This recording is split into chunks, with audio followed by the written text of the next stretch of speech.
கதையின் பெயர் ஆதித்ய கரிகாலனின் காதல் கதை. யஷ்வந்தினி. பாகம் 1. ஆதித்யா, உன் கதை முடிப்பேன், என் பஞ்சம் தீர்ப்பேன், உன் அதர்மங்கள் இன்றோடு முடியட்டும்.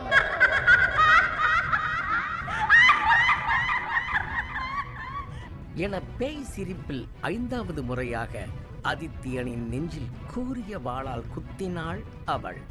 இறந்து விழுந்த ஆதித்யனின் உடலை நொடி கூட தாமதிக்காமல் ஒரு சிறுத்தை வாயில் கவ்விக்கொண்டது.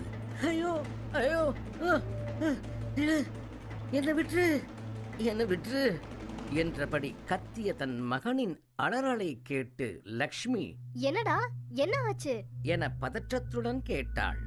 அதற்கு ஆதித்யன், அதே கனவுதாம்மா, இந்த தடவையும் என்ன கொல்ற மாதிரி கனவு கண்டம்மா என்றான். டேய், இப்பவும் அதே பொண்ணா? உன் வயசுல உள்ள பசங்களுக்கு கனவுல சமந்தா, தமன்னா, கீர்த்தின்னு ஹீரோயினா தான் வருவாங்க. ஆனா உனக்கு தான்டா பேயா வருது. இந்த லட்சணத்துல நீங்க IPS வர ஆக போறீங்க என கலாய்த்தாள். அவன் பதிலுக்கு பேச வாயெடுக்க ஆதித்யனின் கனவில் வந்த பெண் உடுத்திய கருப்பு நிற சேலை மட்டும் அசைந்து செல்வது போல் தோன்றியது. அங்க என்னடா பாக்குற என அவன் அம்மா சிடுசிடுத்தாள். ஒண்ணுமில்லம்மா என திரும்பவும் அங்கே பார்த்த அவனுக்கு இந்த முறை கருப்பு நிற சேலையுடன் என சிரிப்பு சத்தமும் வந்தது. ஆதித்யன் உடனே சுதாகரித்து அவன் மொபைலின் ஹெட்செட்டை காதில் மாட்டிக்கொண்டு, அம்மா இன்னைக்கு என்ன சாதம் என்று கேட்டான். மகனின் செயலில் குழப்பமடைந்த லட்சுமி, என்ன இருந்தா என்ன, நீ சாப்பிட்டுதான் ஆகணும். முதல்ல போய் பிரஷ் பண்ணிட்டு வா என்றாள். சரி சரி லக்ஷ்மி, போய் வேலையை பாரு என்றபடி பாத்ரூமிற்குள் சென்றான். காலை உணவை முடித்ததும் அவன் அம்மாவிடம் இருந்து விடைபெற்று 5 மணி நேர பயணத்தில் கொல்லிமலையை ஒட்டியுள்ள பழைய போலீஸ் ஸ்டேஷனுக்கு கிளம்பினான். அங்கே சென்றதும், குட் மார்னிங் மச்சான் என்று ரவி ஆதியை பார்த்து கண்ணடித்தான். அதற்கு ஆதி, டே நீ வேற, நானே மூட் அவுட்ல இருக்க, ஏண்டா படுத்துற என கடுப்படித்தான். ஏண்டா என்னாச்சு என அடுத்தடுத்து 3 குரல். அதற்கு ஆதி, ஒன்னில்லடா, வழக்கம் போல கனவுதான், எல்லாம் உண்மையாவே நடக்கிற மாதிரி இருக்குடா என்றான். அதற்கு ரவி, மச்சான் உனக்கு என்ன ப்ராப்ளம்? டெய்லி இப்படிதான் சொல்ற, உன் கனவுல என்னதான் நடக்குது, புரியுற மாதிரி சொல்லுடா என்றான். டேய், நான் சொன்னதே இல்லையா, ஏண்டா நீ வேற காண்டேத்துற என ரவியை முறைத்தான்.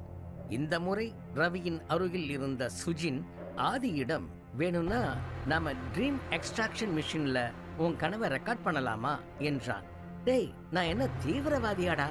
சரி அதை விடு, அதை பண்ணி என்ன பண்ண போறீங்க என்றான் ஆதித்யன். அதற்கு சுஜின், அது இல்ல மச்சான், உன் கனவுல என்ன நடக்குதுன்னு நாங்களும் பார்ப்போம்ல, பார்த்து என ஆதி சுஜினை முறைத்தான்.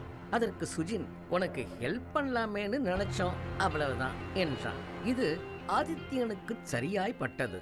அவன் சரி என்று சொல்ல வாயெடுக்க அந்த போலீஸ் ஸ்டேஷன் போன் அலறியது. ஆதித்யனும் போன் எடுத்து யார் என வினவினான். எதிர்முனையில், hello hello hello sir, sir கேக்குதா? அதற்கு ஆதி, இல்ல சரியா கேட்கல. நான் நந்தினி, நாங்க சார், ஆர் யூ ஹியர்? அதற்கு ஆதி, எஸ் எஸ் சொல்லுங்க, நாங்க ஆர்கியாலஜிஸ்ட் டிபார்ட்மெண்ட்ல இருந்து பேசுறோம். வர புதன்கிழமை நாங்க கொல்லிமலை காட்டுக்கு வரோம். சோ நாங்க தங்குறதுக்கு அபார்ட்மெண்ட் ரெடி பண்ணுவீங்கன்னு கமிஷனர் உங்ககிட்ட பேச சொன்னாரு என்றாள். எது, இந்த காட்டுல அபார்ட்மெண்டா என இழுத்தான் ஆதி. எதிர்முனையில் இருப்பவள் நான் இன்னைக்கு என எதையோ சொல்வதற்குள், சரி சரி என பதில் கேளாமல் ஆதி போனை கட் செய்தான். யார் என சுஜின் கேட்க, ஏதோ ஒரு புறம்போக்கு என்றான் ஆதி. திரும்பவும் ரவியின் அருகில் இருந்த ரெனிஸ் தொடர்ந்தான். மச்சான், நாம உன் கனவை ரெக்கார்ட் பண்ணலாம்டா. இந்த 3 months நமக்கு இந்த யாரும் வராத காட்டுக்குள்ளதான் டே அண்ட் நைட்டு ட்ரைனிங் போட்டிருக்காங்க. நாம எல்லாரும் சேர்ந்து உன் கனவை என்னன்னு பார்க்கலாம், அட்லீஸ்ட் உன் பயமாவது குறையும் என்றான். சரி மச்சான், இன்னைக்கு நைட்டு பார்த்துடலாண்டா. நானா இல்ல அந்த கனவான்னு என்று சொல்லி சிரித்தான் ஆதித்யன். எதிர்பார்த்தபடி இரவும் வந்தது. ட்ரீம் எக்ஸ்ட்ராக்ஷன் மிஷின்ல உள்ள சிவப்பு ஒயரை அவன் நெற்றியிலும் 3 நீல ஒயரை அவன் தலையை சுற்றிலும் மாட்டினார்கள். ஆதித்யன் அப்படியே அசந்து தூங்கி 5 மணி நேரம் ஆனது. இருந்தாலும் எதிர்பார்த்த எதுவும் நடக்கவில்லை. சலிப்போடு மிஷினை ஆஃப் செய்ய ரவி சென்றான். அதே கணம் மிஷினில் கனவு ஓட ஆரம்பித்தது. வெளிர் நிறம் பொருந்திய நீள தந்தம் கொண்ட ஒரு முழுதுயர்ந்த யானையை ஒரே மிதியில் எறும்பை போல் நசுக்கும் விட்டம் கொண்ட தூண்களை வரிசையாய் நட்டு வளர்க்கப்பட்ட நீளமான ஆனால் குறுகலான ஆஸ்தான மண்டபத்தின் மத்தியில் பாவப் பிணங்களால் அடுக்கப்பட்டு அதனால் ஏற்பட்ட சாபங்களினால் வந்த ஓ என இசையினால் நிரம்பிய நரகத்தின் குகையில் வழிதவறி வந்த சிறு மின்மினி மின்னுவதைப் போல் பற்களெல்லாம் இரத்தம் சொட்ட சொட்ட நடந்த 2 சிறுத்தைகள் நடுவில் ஒருவள் கருநிற புடவையில் முகத்தில் புன்னகையுடன் நடந்து வந்தாள். அவள் முகத்தை அவளது கூந்தல் பாதி மறைத்திருந்தது. அவள் தலையில் ஒரு கிரீடம் சூடப்பட்டிருந்தது. அவள் ஒரு தூணின் அருகில் நின்றாள். அங்கேதான் ஆதித்யன் கட்டப்பட்டிருந்தான் சங்கிலியால். ஆதித்யன் ஏதோ பேச வாயெடுக்க அந்த கருநிற பெண், ஆதித்யா, உன் கதை முடிப்பேன், என் பஞ்சம் தீர்ப்பேன், உன் அதர்மங்கள் என்றோடு முடியட்டும் எனச் சொல்லி பேய் சிரிப்பில் கத்தியால் குத்தி சிறுத்தைக்கு இரையாக்குகிறாள். வழக்கம் போல் கத்திக்கொண்டே ஆதித்யன் எழுந்திருத்தான். அவனை ஒரே திகிலோடு பார்த்தார்கள் அவனது நண்பர்கள். மச்சான், எங்களுக்கே பயமா இருக்குடா என விழி பிதுங்கி அவனை பார்த்தனர். அதற்கு ஆதி சிரித்துவிட்டு, உங்களுக்கு எப்படின்னா எனக்கு எப்படி இருக்கும் என பதில் கூறினான். அவனது நண்பர்கள் அவனை பரிதாபமாக பார்த்தனர். அதை சட்டை ஏதும் செய்யாமல், டேய், என் கனவுல வர்றது யாருன்னு கண்டுபிடிச்சாக்கணும்டா என்றான். அவனது அருகில் இருந்த ரெனிஷ், டேய், அந்த கனவு சும்மா கூட வந்திருக்கலாம்டா என்றான். அதற்கு ஆதி, ஏண்டா, ஒரு கனவு டெய்லி சும்மா வருமா சொல்லு என்றான். ரவி நடுவில் குறுக்கிட்டு, காரணம் இருக்கோ இல்லையோ, நமக்கு இந்த 3 months எந்த வேலையும் இல்லை, வெறும் ட்ரைனிங் தான். ஸோ நாம அவனுடைய கனவை வெறும் கனவா இல்ல பூர்வ ஜென்மமா என்று கண்டுபிடிக்கலாம் என சிரித்தான். அப்படியே ஒருவர் முகத்தை ஒருவர் பார்த்தபடி அனைவரும் தூங்கி போயினர். விடிந்ததும் ஆதித்யனும் அவனது நண்பர்களும் அந்த வீடியோவை பார்க்க ஆரம்பித்திருந்தனர். பார்த்து கொண்டிருக்கும் போதே ரவி இடையில், டேய், இது ஏதோ ராஜா காலத்துல வர கெட்டப் மாதிரி இருக்குடா. ஒருவேளை இவனுக்கு வர கனவுக்கு ஏதாவது ரீசன் இருந்தா கண்டிப்பா அந்த பொண்ணு ராணியோ இல்லை இளவரசியாகத்தான் இருக்கணும் என்றான். சரி, அப்படியே முடிவு செஞ்சு தேடி பார்க்கலாம் என்று அவர்களுக்கு தெரிவதை வைத்து கணிக்க ஆரம்பித்தனர். உடனே ரவி, சிறுத்தையை வளர்த்த ராணியை பத்தி படிச்சிருக்கீங்களா? எகிப்து நாட்டு அரசி. அவ பேரு கூட கிளியோ இல்ல எலியோன்னு ஆரம்பிக்கும்.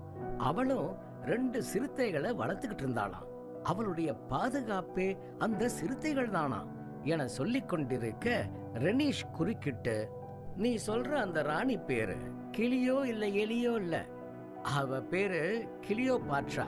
ஆனா இந்த பொண்ணு அந்த கிளியோபாட்ராவா இருக்காது என்றான். ஏன் என அனைவரும் அவன் மூஞ்சை பார்த்தனர். கிளியோபாட்ரா கருப்பா இருப்பாளாண்டா, இந்த பொண்ணு சிவப்பால்ல இருக்கா, அதான் அவளா இருக்காதுன்னு நான் சொல்றேன் என்றான் ரெனிஷ். அவ கருப்பா இருப்பான்னு உனக்கு எப்படி தெரியும் என கேட்டு சுஜின் சிரித்தான். நான் ஜூலியஸ் சீசர் பத்தி படிக்கும்போது அவளும் கதையில வருவா என்றான் ரெனிஷ். சரி என அனைவரும் அமைதியாகிட, மச்சான், ரோம்ல கூட ஒரு இளவரசி சிறுத்தையை வளர்ப்பாங்கடா என்றான் ரவி. அதற்கு உடனே ஆதித்யன், அந்த இளவரசியா இருக்காதுடா, நானும் படிச்சிருக்கேன், இர்பானாதான அந்த இளவரசியோட பேரு. அந்த ரோமானிய இளவரசியை தான் விஷம் கொடுத்து 16 வயசுலயே கொன்னுருவாங்களே. கனவுல வந்த பொண்ணுக்கு எப்படியும் 20 வயசு இருக்குண்டா என்றான். சரி சரி, யாரும் கன்ஃபியூஸ் ஆகாதீங்க. திரும்பவும் அந்த வீடியோவை பார்க்கலாம். நல்லா கவனிச்சு பார்க்கணும். ஏதாவது க்ளூ கிடைச்சா யூஸா இருக்கும்ல என்றான் ரவி.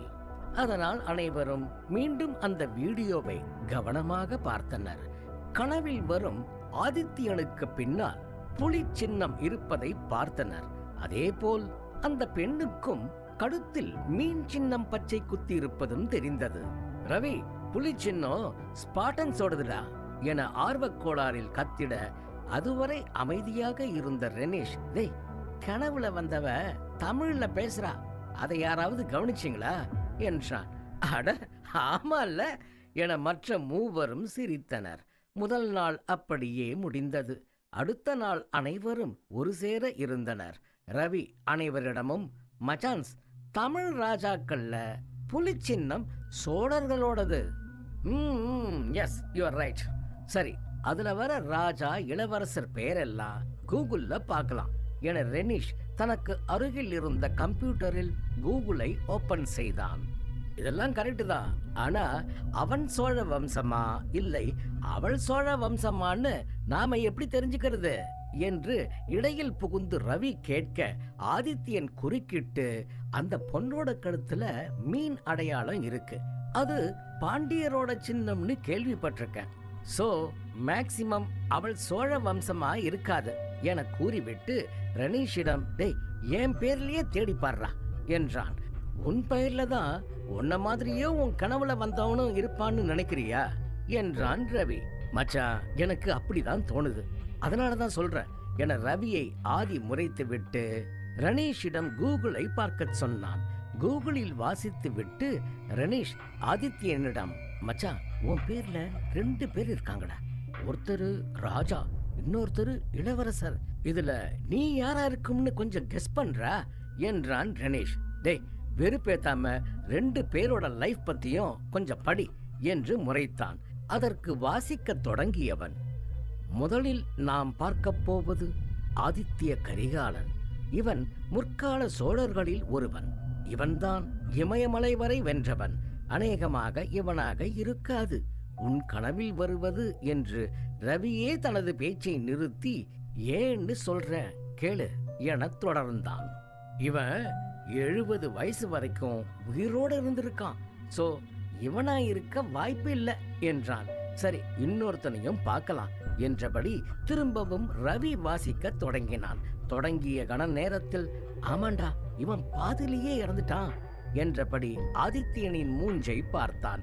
ஆதியும் பயத்தில் உறைந்து நிற்க, ரவி சற்று நிதானித்து, இது நீயா இருக்க வாய்ப்பில்லடா, ஏன்னா உன் பெயர் வெறும் ஆதித்யன் தானே என்றான். அதற்கு ஆதி, டேய், என் முழு பேரு ஆதித்ய கரிகாலன் தாண்டா என்றான். அனைவரும் அப்படியே கழுத்தை யூட்டன் அடித்து அவனை பார்த்துவிட்டு, சரி, யாரு கொன்னான்னு இப்ப பாப்போம் என்றனர். அவன் சிறிது வாசித்து விட்டு, இதில் தெளிவா போடவில்லை என்றான். சரி, அப்ப வேற வெப்சைட்ல தேடி பார்க்கலாம் என்று கிட்டத்தட்ட எல்லா வெப்சைட்லையும் தேடி பார்த்து குறிப்பிட்ட தகவல் ஏதும் கிடைக்கவில்லை. 2வது நாளும் முடிந்தது. 3ஆம் நாள் ஆதியின் நண்பர்களின் ஒருவனான சுஜின், மச்சான், எனக்கு தம்பி ஒருத்தன் இருக்கான், அவன் கூட சோழர்களோட கல்வெட்டுகளை பத்தி தான் ஆராய்ச்சி செய்யறான், அவனுக்கு தெரிஞ்சிருந்தாலும் தெரிஞ்சிருக்கலாம்டா என்றான். அதற்கு ஆதி சுஜினிடம், டேய், நேத்தையே சொல்லியிருக்கலாம்ல என்றதற்கு, அவனுக்கு நேத்தே போன் செஞ்சேன்டா, அவன் எடுக்கல, இன்னைக்கு அவனே போன் செஞ்சான், 11:30 மணிக்கு ஃப்ரீயா இருக்கானா, சோ நான் அவனை வீடியோ கால் பண்ண சொல்லியிருக்கேன் என்றான். சரியாக 11:30 மணிக்கு சுஜினுக்கு சொன்னவனும் வீடியோ கால் செய்தான். செய்ததும், ஹாய் அண்ணா, எப்படி இருக்கீங்க என்றான். சுஜினும், ஃபைன்டா, நீ எப்படி இருக்க என்றான். ஃபைன் ஃபைன் என்றவன் சுஜினை பார்த்து, ஏதோ கேட்கணும்னு சொன்னீங்களே அண்ணா, கேளுங்கண்ணா என்றான். சுஜின் சரி என்றபடி, ஏ தம்பி, ஆதித்ய கரிகால சோழன் எப்படி இறந்தான்னு தெரியுமா என்றான். அதற்கு சுஜினின் தம்பி, அவனை கொலை செஞ்சிட்டாங்களே அண்ணா, ஏன் கேட்கிற என்றான். டேய், நான் உன்கிட்ட கேள்வி கேட்டா நீ என்கிட்ட கேட்கிறியா என கண்டித்தான் சுஜின். சாரிண்ணா, அவனை கொலை செஞ்சிடுவாங்கண்ணா. பட் யாருன்னு யாருக்குமே இது வரைக்கும் தெரியாது. அதைத்தான் இப்ப வரைக்கும் நாங்களும் தேடிட்டு இருக்கோம்னா என்றான். சரி சரி என சுஜின் இழுத்து விட்டு, ஆதித்ய கரிகாலனை பத்தி கொஞ்சம் சொல்லு என்றான். வீடியோ கால்ல வந்தவன் அவனுக்கு பின்னால் இருந்த பிளாஷ் மானிட்டரில் வீடியோவை ஓடவிட்டு விளக்க ஆரம்பித்தான்.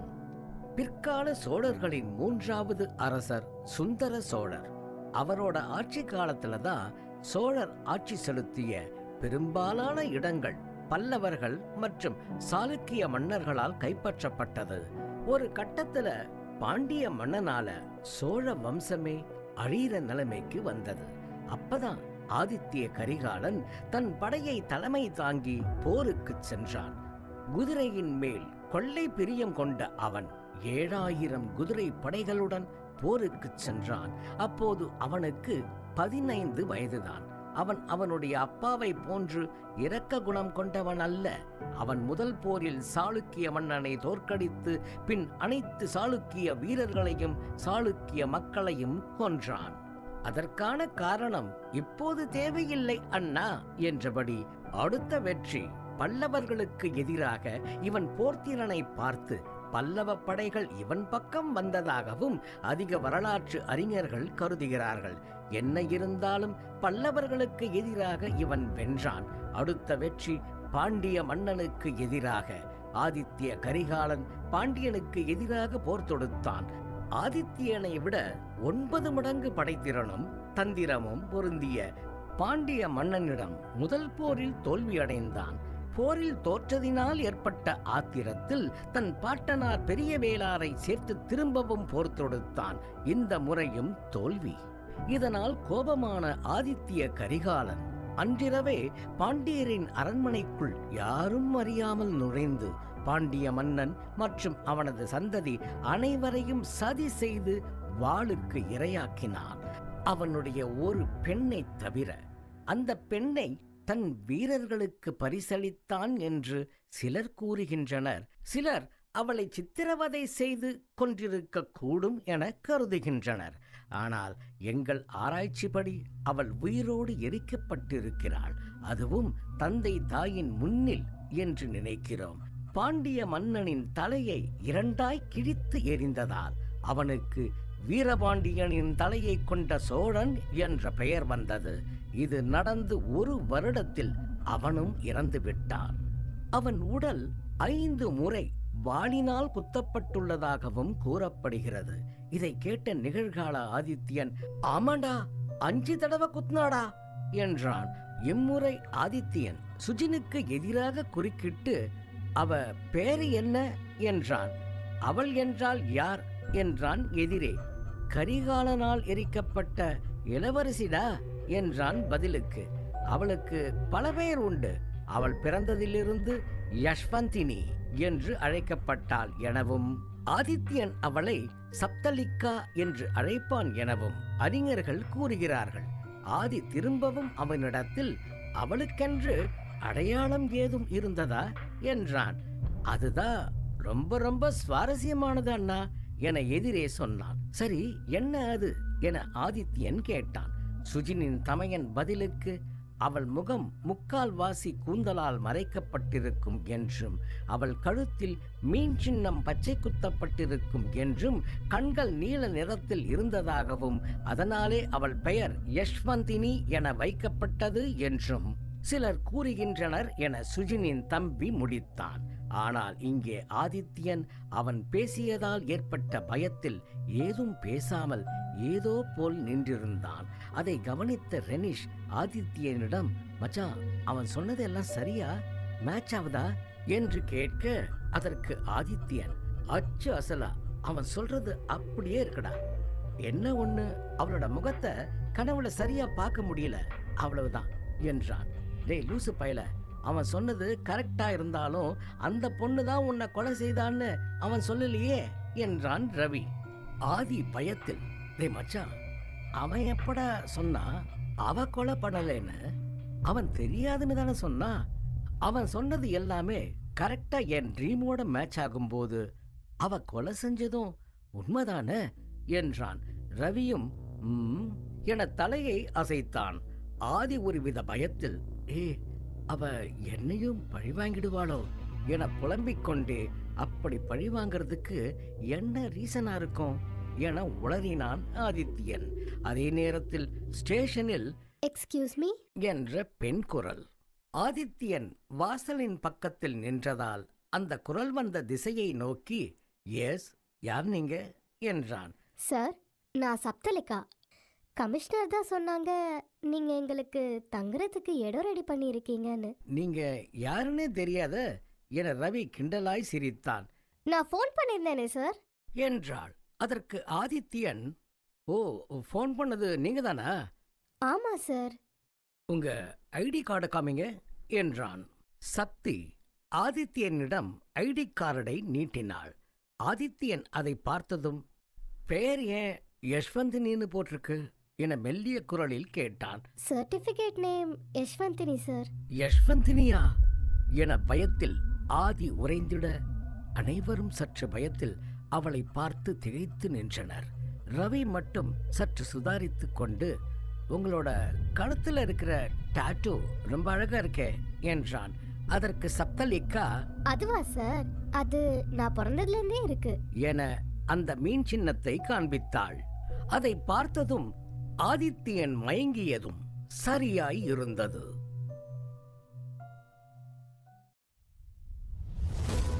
பாகம் 2. மயிலிடை பெண். வரலாற்றின்படி நமது கதையின் நாயகன் பாண்டிய நாட்டிற்கு எதிரான சேவூர் போரில் தலைமை தாங்கி போரிட்டு வீரபாண்டியனை வீழ்த்தி வைகை ஆற்றங்கரை வரை விரட்டிச் சென்று அவன் தலையை துண்டாக்கியதால் வீரபாண்டியனின் தலை கொண்ட பரகேசரிவர்மன் என்று புகழப்பட்டார். அவளை கொன்னுள்ளாமா என்றதும் அனைவரும் ஆதித்யனை அதிர்ச்சியில் பார்த்தனர். ஏண்டா இப்படி பாக்குறீங்க? அவ இங்க வந்து 1 வீக் ஆயிடுச்சுடா.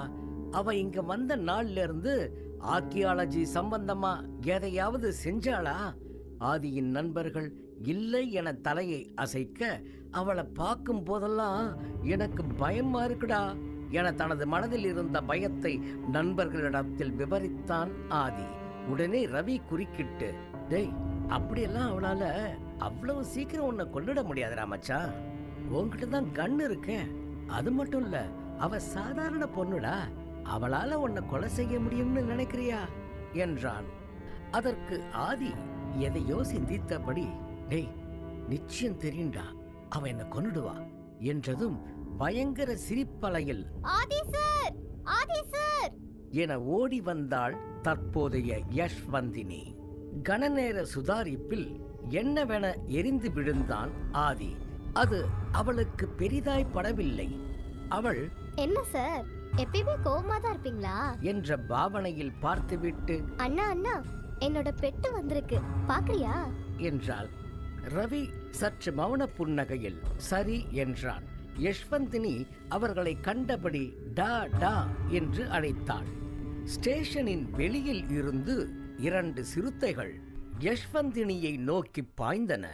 அனைவரும் பயத்தில் பின்வாங்கிட, யஷ்வந்தினி மட்டும் அதை கொஞ்சி விளையாடிக் கொண்டிருந்தாள். இதுதான் என்னோட பெட்ஸ், நான் சொல்ற வரைக்கும் யாரையும் கடிக்காது என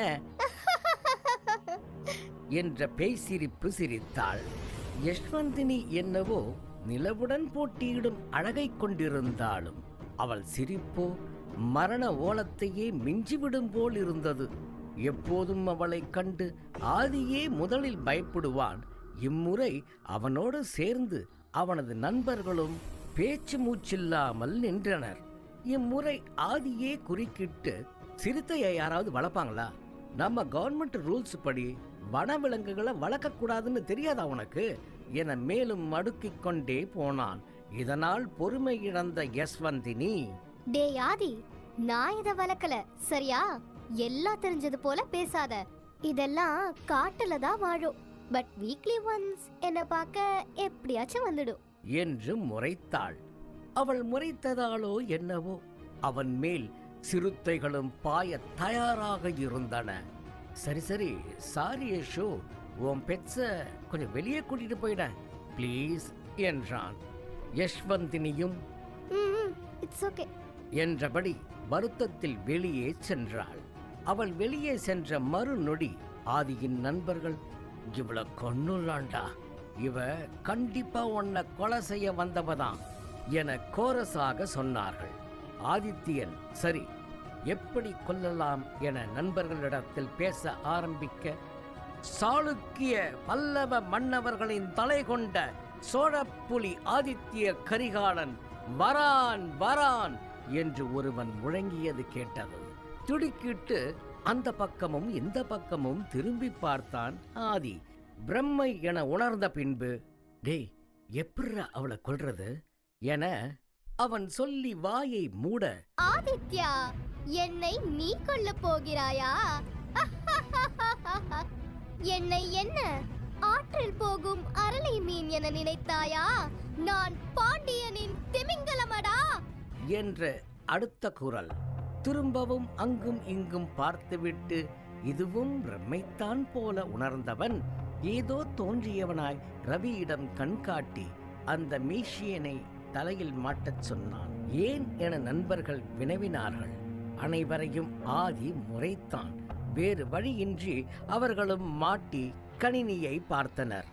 அங்கே, நண்பா, பல்லவனை வென்று விட்டோம், சாளுக்கியனை துரத்தி விட்டோம், அடுத்து என்ன, கங்கை மீது போர் தொடுப்போமா என ஒருவன் ஆர்வமாய் கேட்டான்.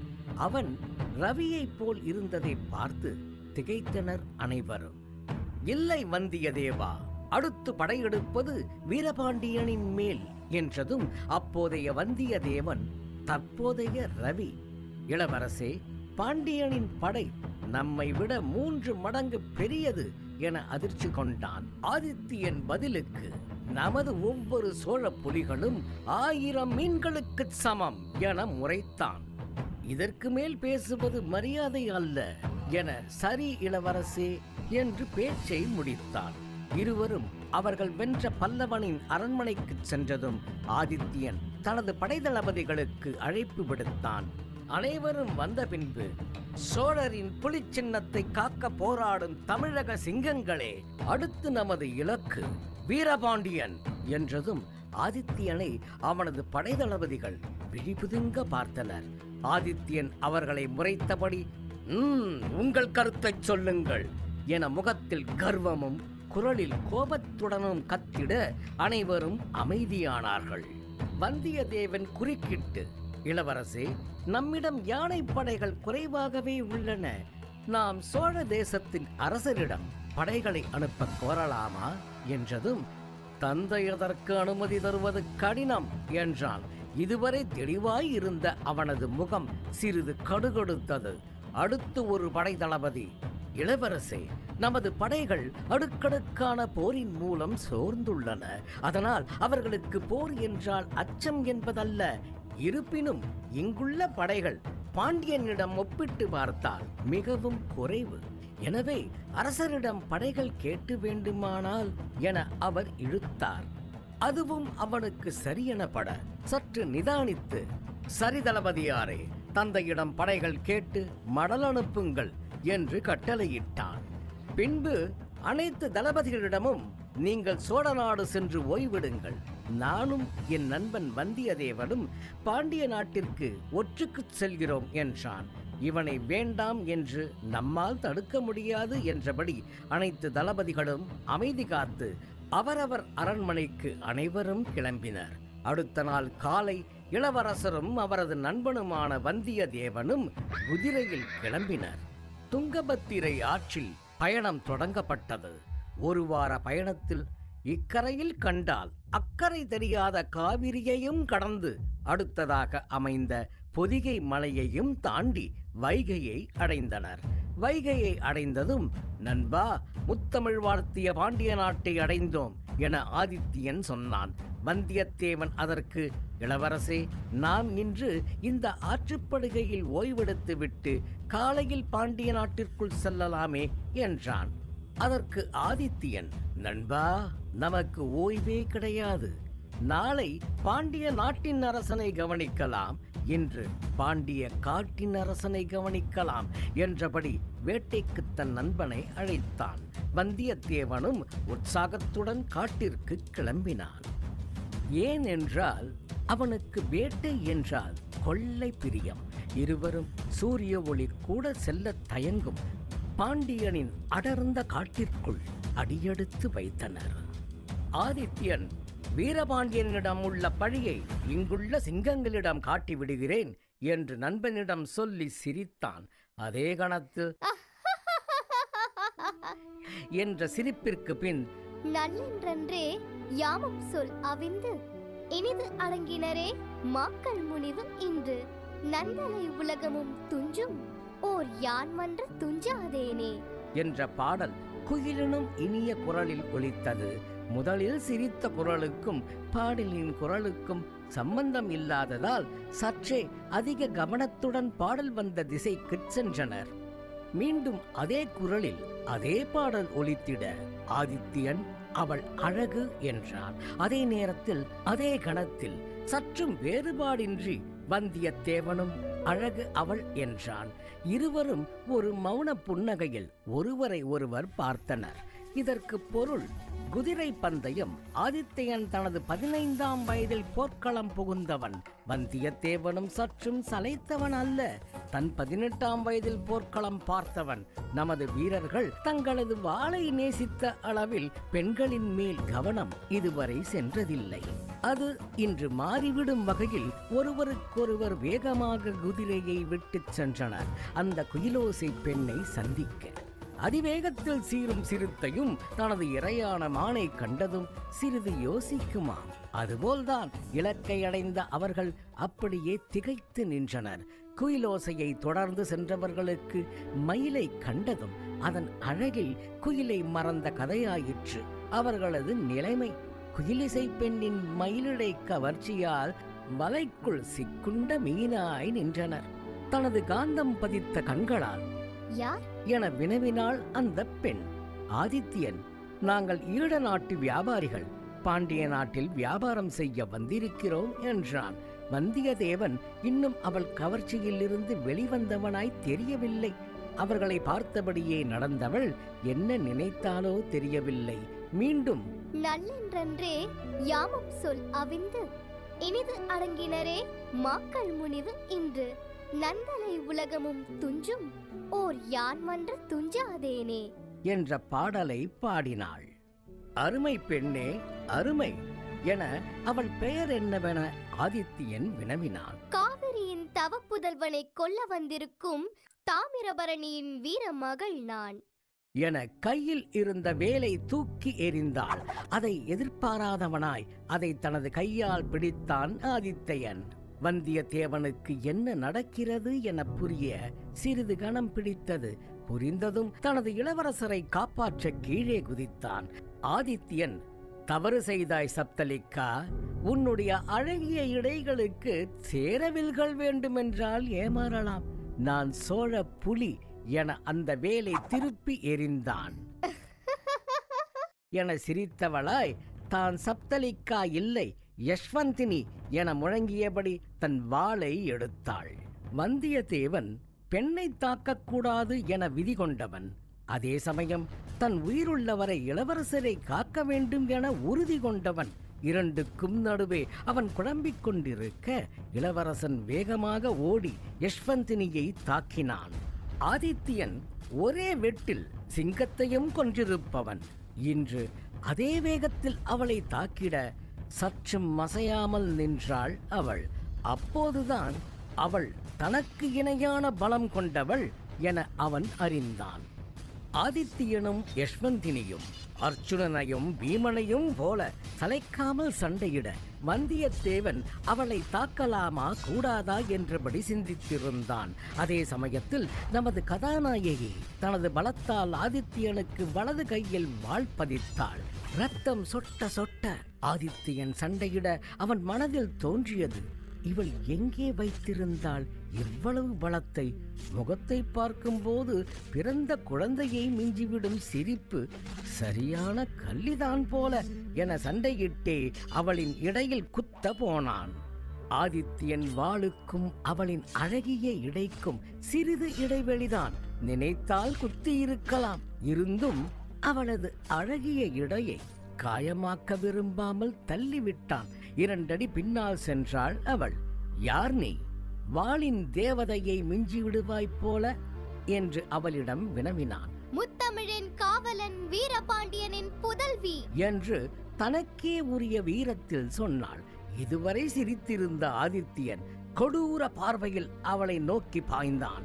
இதுவரை பெண்ணை துன்புறுத்தாத வந்தியத்தேவனை கூட அவளிடம் சண்டையிட வைத்தது வீரபாண்டியனிடம் அவன் கொண்ட வெறுப்பு. இப்போது இங்கே இருவர், அங்கே அவள் மட்டும். வாளை இருவரும் அவளை நோக்கி வீசிட இவள் சற்று பின்னால் வந்து நடுவில் வாளை வீசி வந்தியத்தேவனை ஆதித்யனிடமிருந்து தனியே பிரித்தாள். இப்போது இருவரும் எதிரெதிரே நிற்க இவள் நடுவில் இருந்தாள். அவர்கள் இவளை கொல்ல இவளை நோக்கி வாளை வீசினார்கள். இவள் சற்று விலகினாள். இருவரும் நூலிழையில் தப்பித்தனர். தாங்களே தங்களை மாற்றிக்கொண்டிருக்க நேரிட்டிருக்கும். சிறிது நேரத்தில் தப்பித்தனர். அவள் ஆதித்யனை குத்த வாளை எறிந்தாள். இளவரசர் உயிரை காத்திட வந்தியத்தேவன் குறுக்கே நின்றான். நண்பனின் உயிர் காக்க வந்தியத்தேவனை தள்ளிவிட்டான் இளவரசன். ஆதித்யனின் தோள்பட்டையில் வாள் பாய்ந்தது. ஆதித்யன் அவளை முறைத்தபடி, என்னே பாண்டிய மகளின் வீரம் என்று வந்தியத்தேவனை பார்த்தான். வந்தியத்தேவன் அவளிடம் சண்டையிட்டிருக்க அவன் கண்ணில் கண்ணீர் ஒழுகியது. காரணம் உங்களுக்கு தெரிந்திருக்கும்.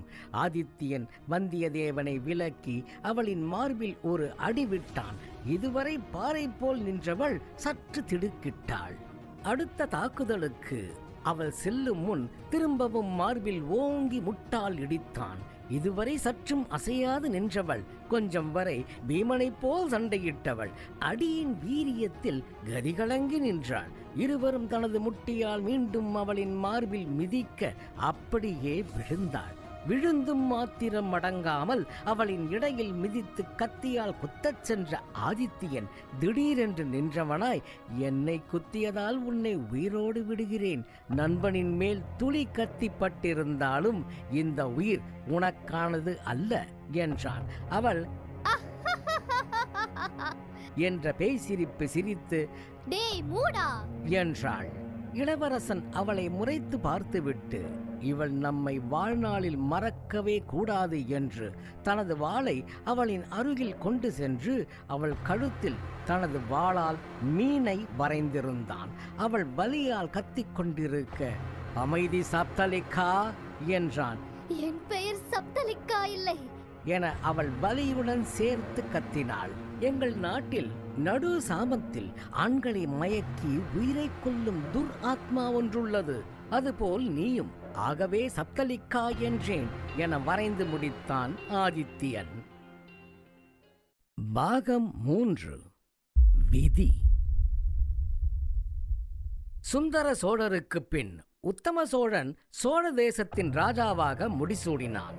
இவனது ஆட்சி காலத்தில் நம் கதையின் நாயகனான 2ஆம் ஆதித்ய கரிகாலனின் கொலைக்கு முறையான விசாரணை நடத்தப்படவில்லை என்பது குறிப்பிடத்தக்கது.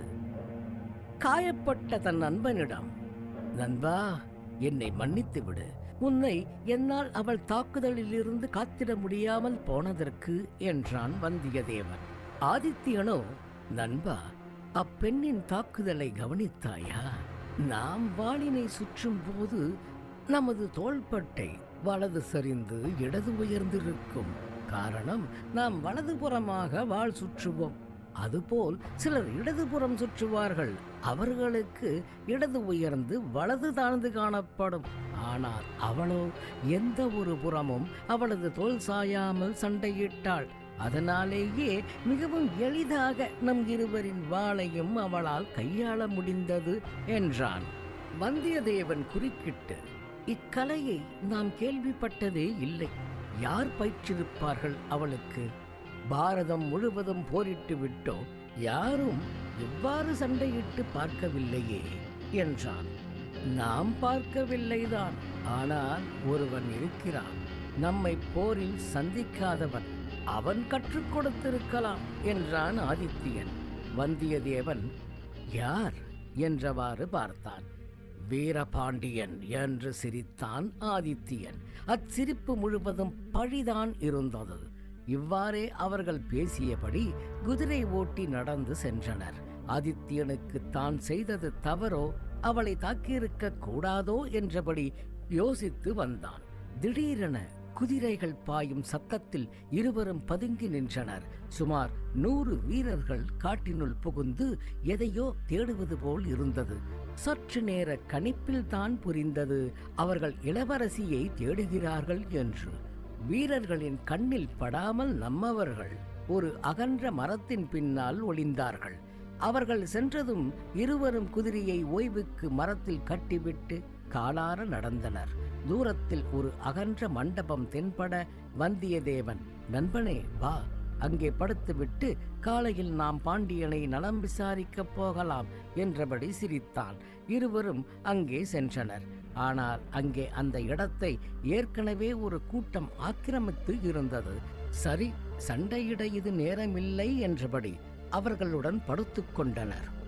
அதிக களைப்போ என்னவோ, சூரியன் தன் கூரிய ஒளியால் அவர்களின் மேல் தாக்குதல் நடத்தியும் அவனால் அவர்களை விழிக்க வைக்க முடியவில்லை. அருகில் இருப்பவன் வந்தியத்தேவனை தட்டி எழுப்பிட திடுக்கிட்டு எழுந்தான்.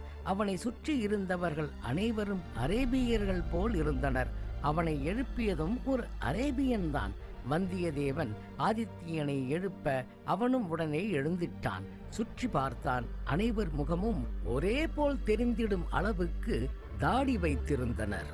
அவர்களும் அரேபியர்கள்தான் என்றது புரிந்தவாறே வந்தியத்தேவனை பார்க்க அவனும் இளவரசரை பார்த்திருந்தான். அரேபியர்கள் தங்களது துணிமூட்டை முழுவதிலும் கூரிய கத்திகளால் நிரப்பி வைத்தனர். நிரம்பியதும் அனைவரும் ஒரு சேர கிளம்பினர். ஆதித்தியனுக்கு சிறு வயதிலேயே விடுகதை என்றால் கொள்ளை பிரியம். ஒன்று அவனுக்கு எதிர்பார்ப்பை கூட்டிவிட்டால் அது எதுவென்று கண்டுபிடிக்காமல் இருந்திட மாட்டான். அதுபோல் இன்றும் அவர்கள் எங்கே செல்கிறார்கள் என தெரிந்து கொள்ள ஆவல் வர அவர்களுடன் இவனும் கிளம்பினான். வந்தியத்தேவனுக்கும் அதே ஆவல்.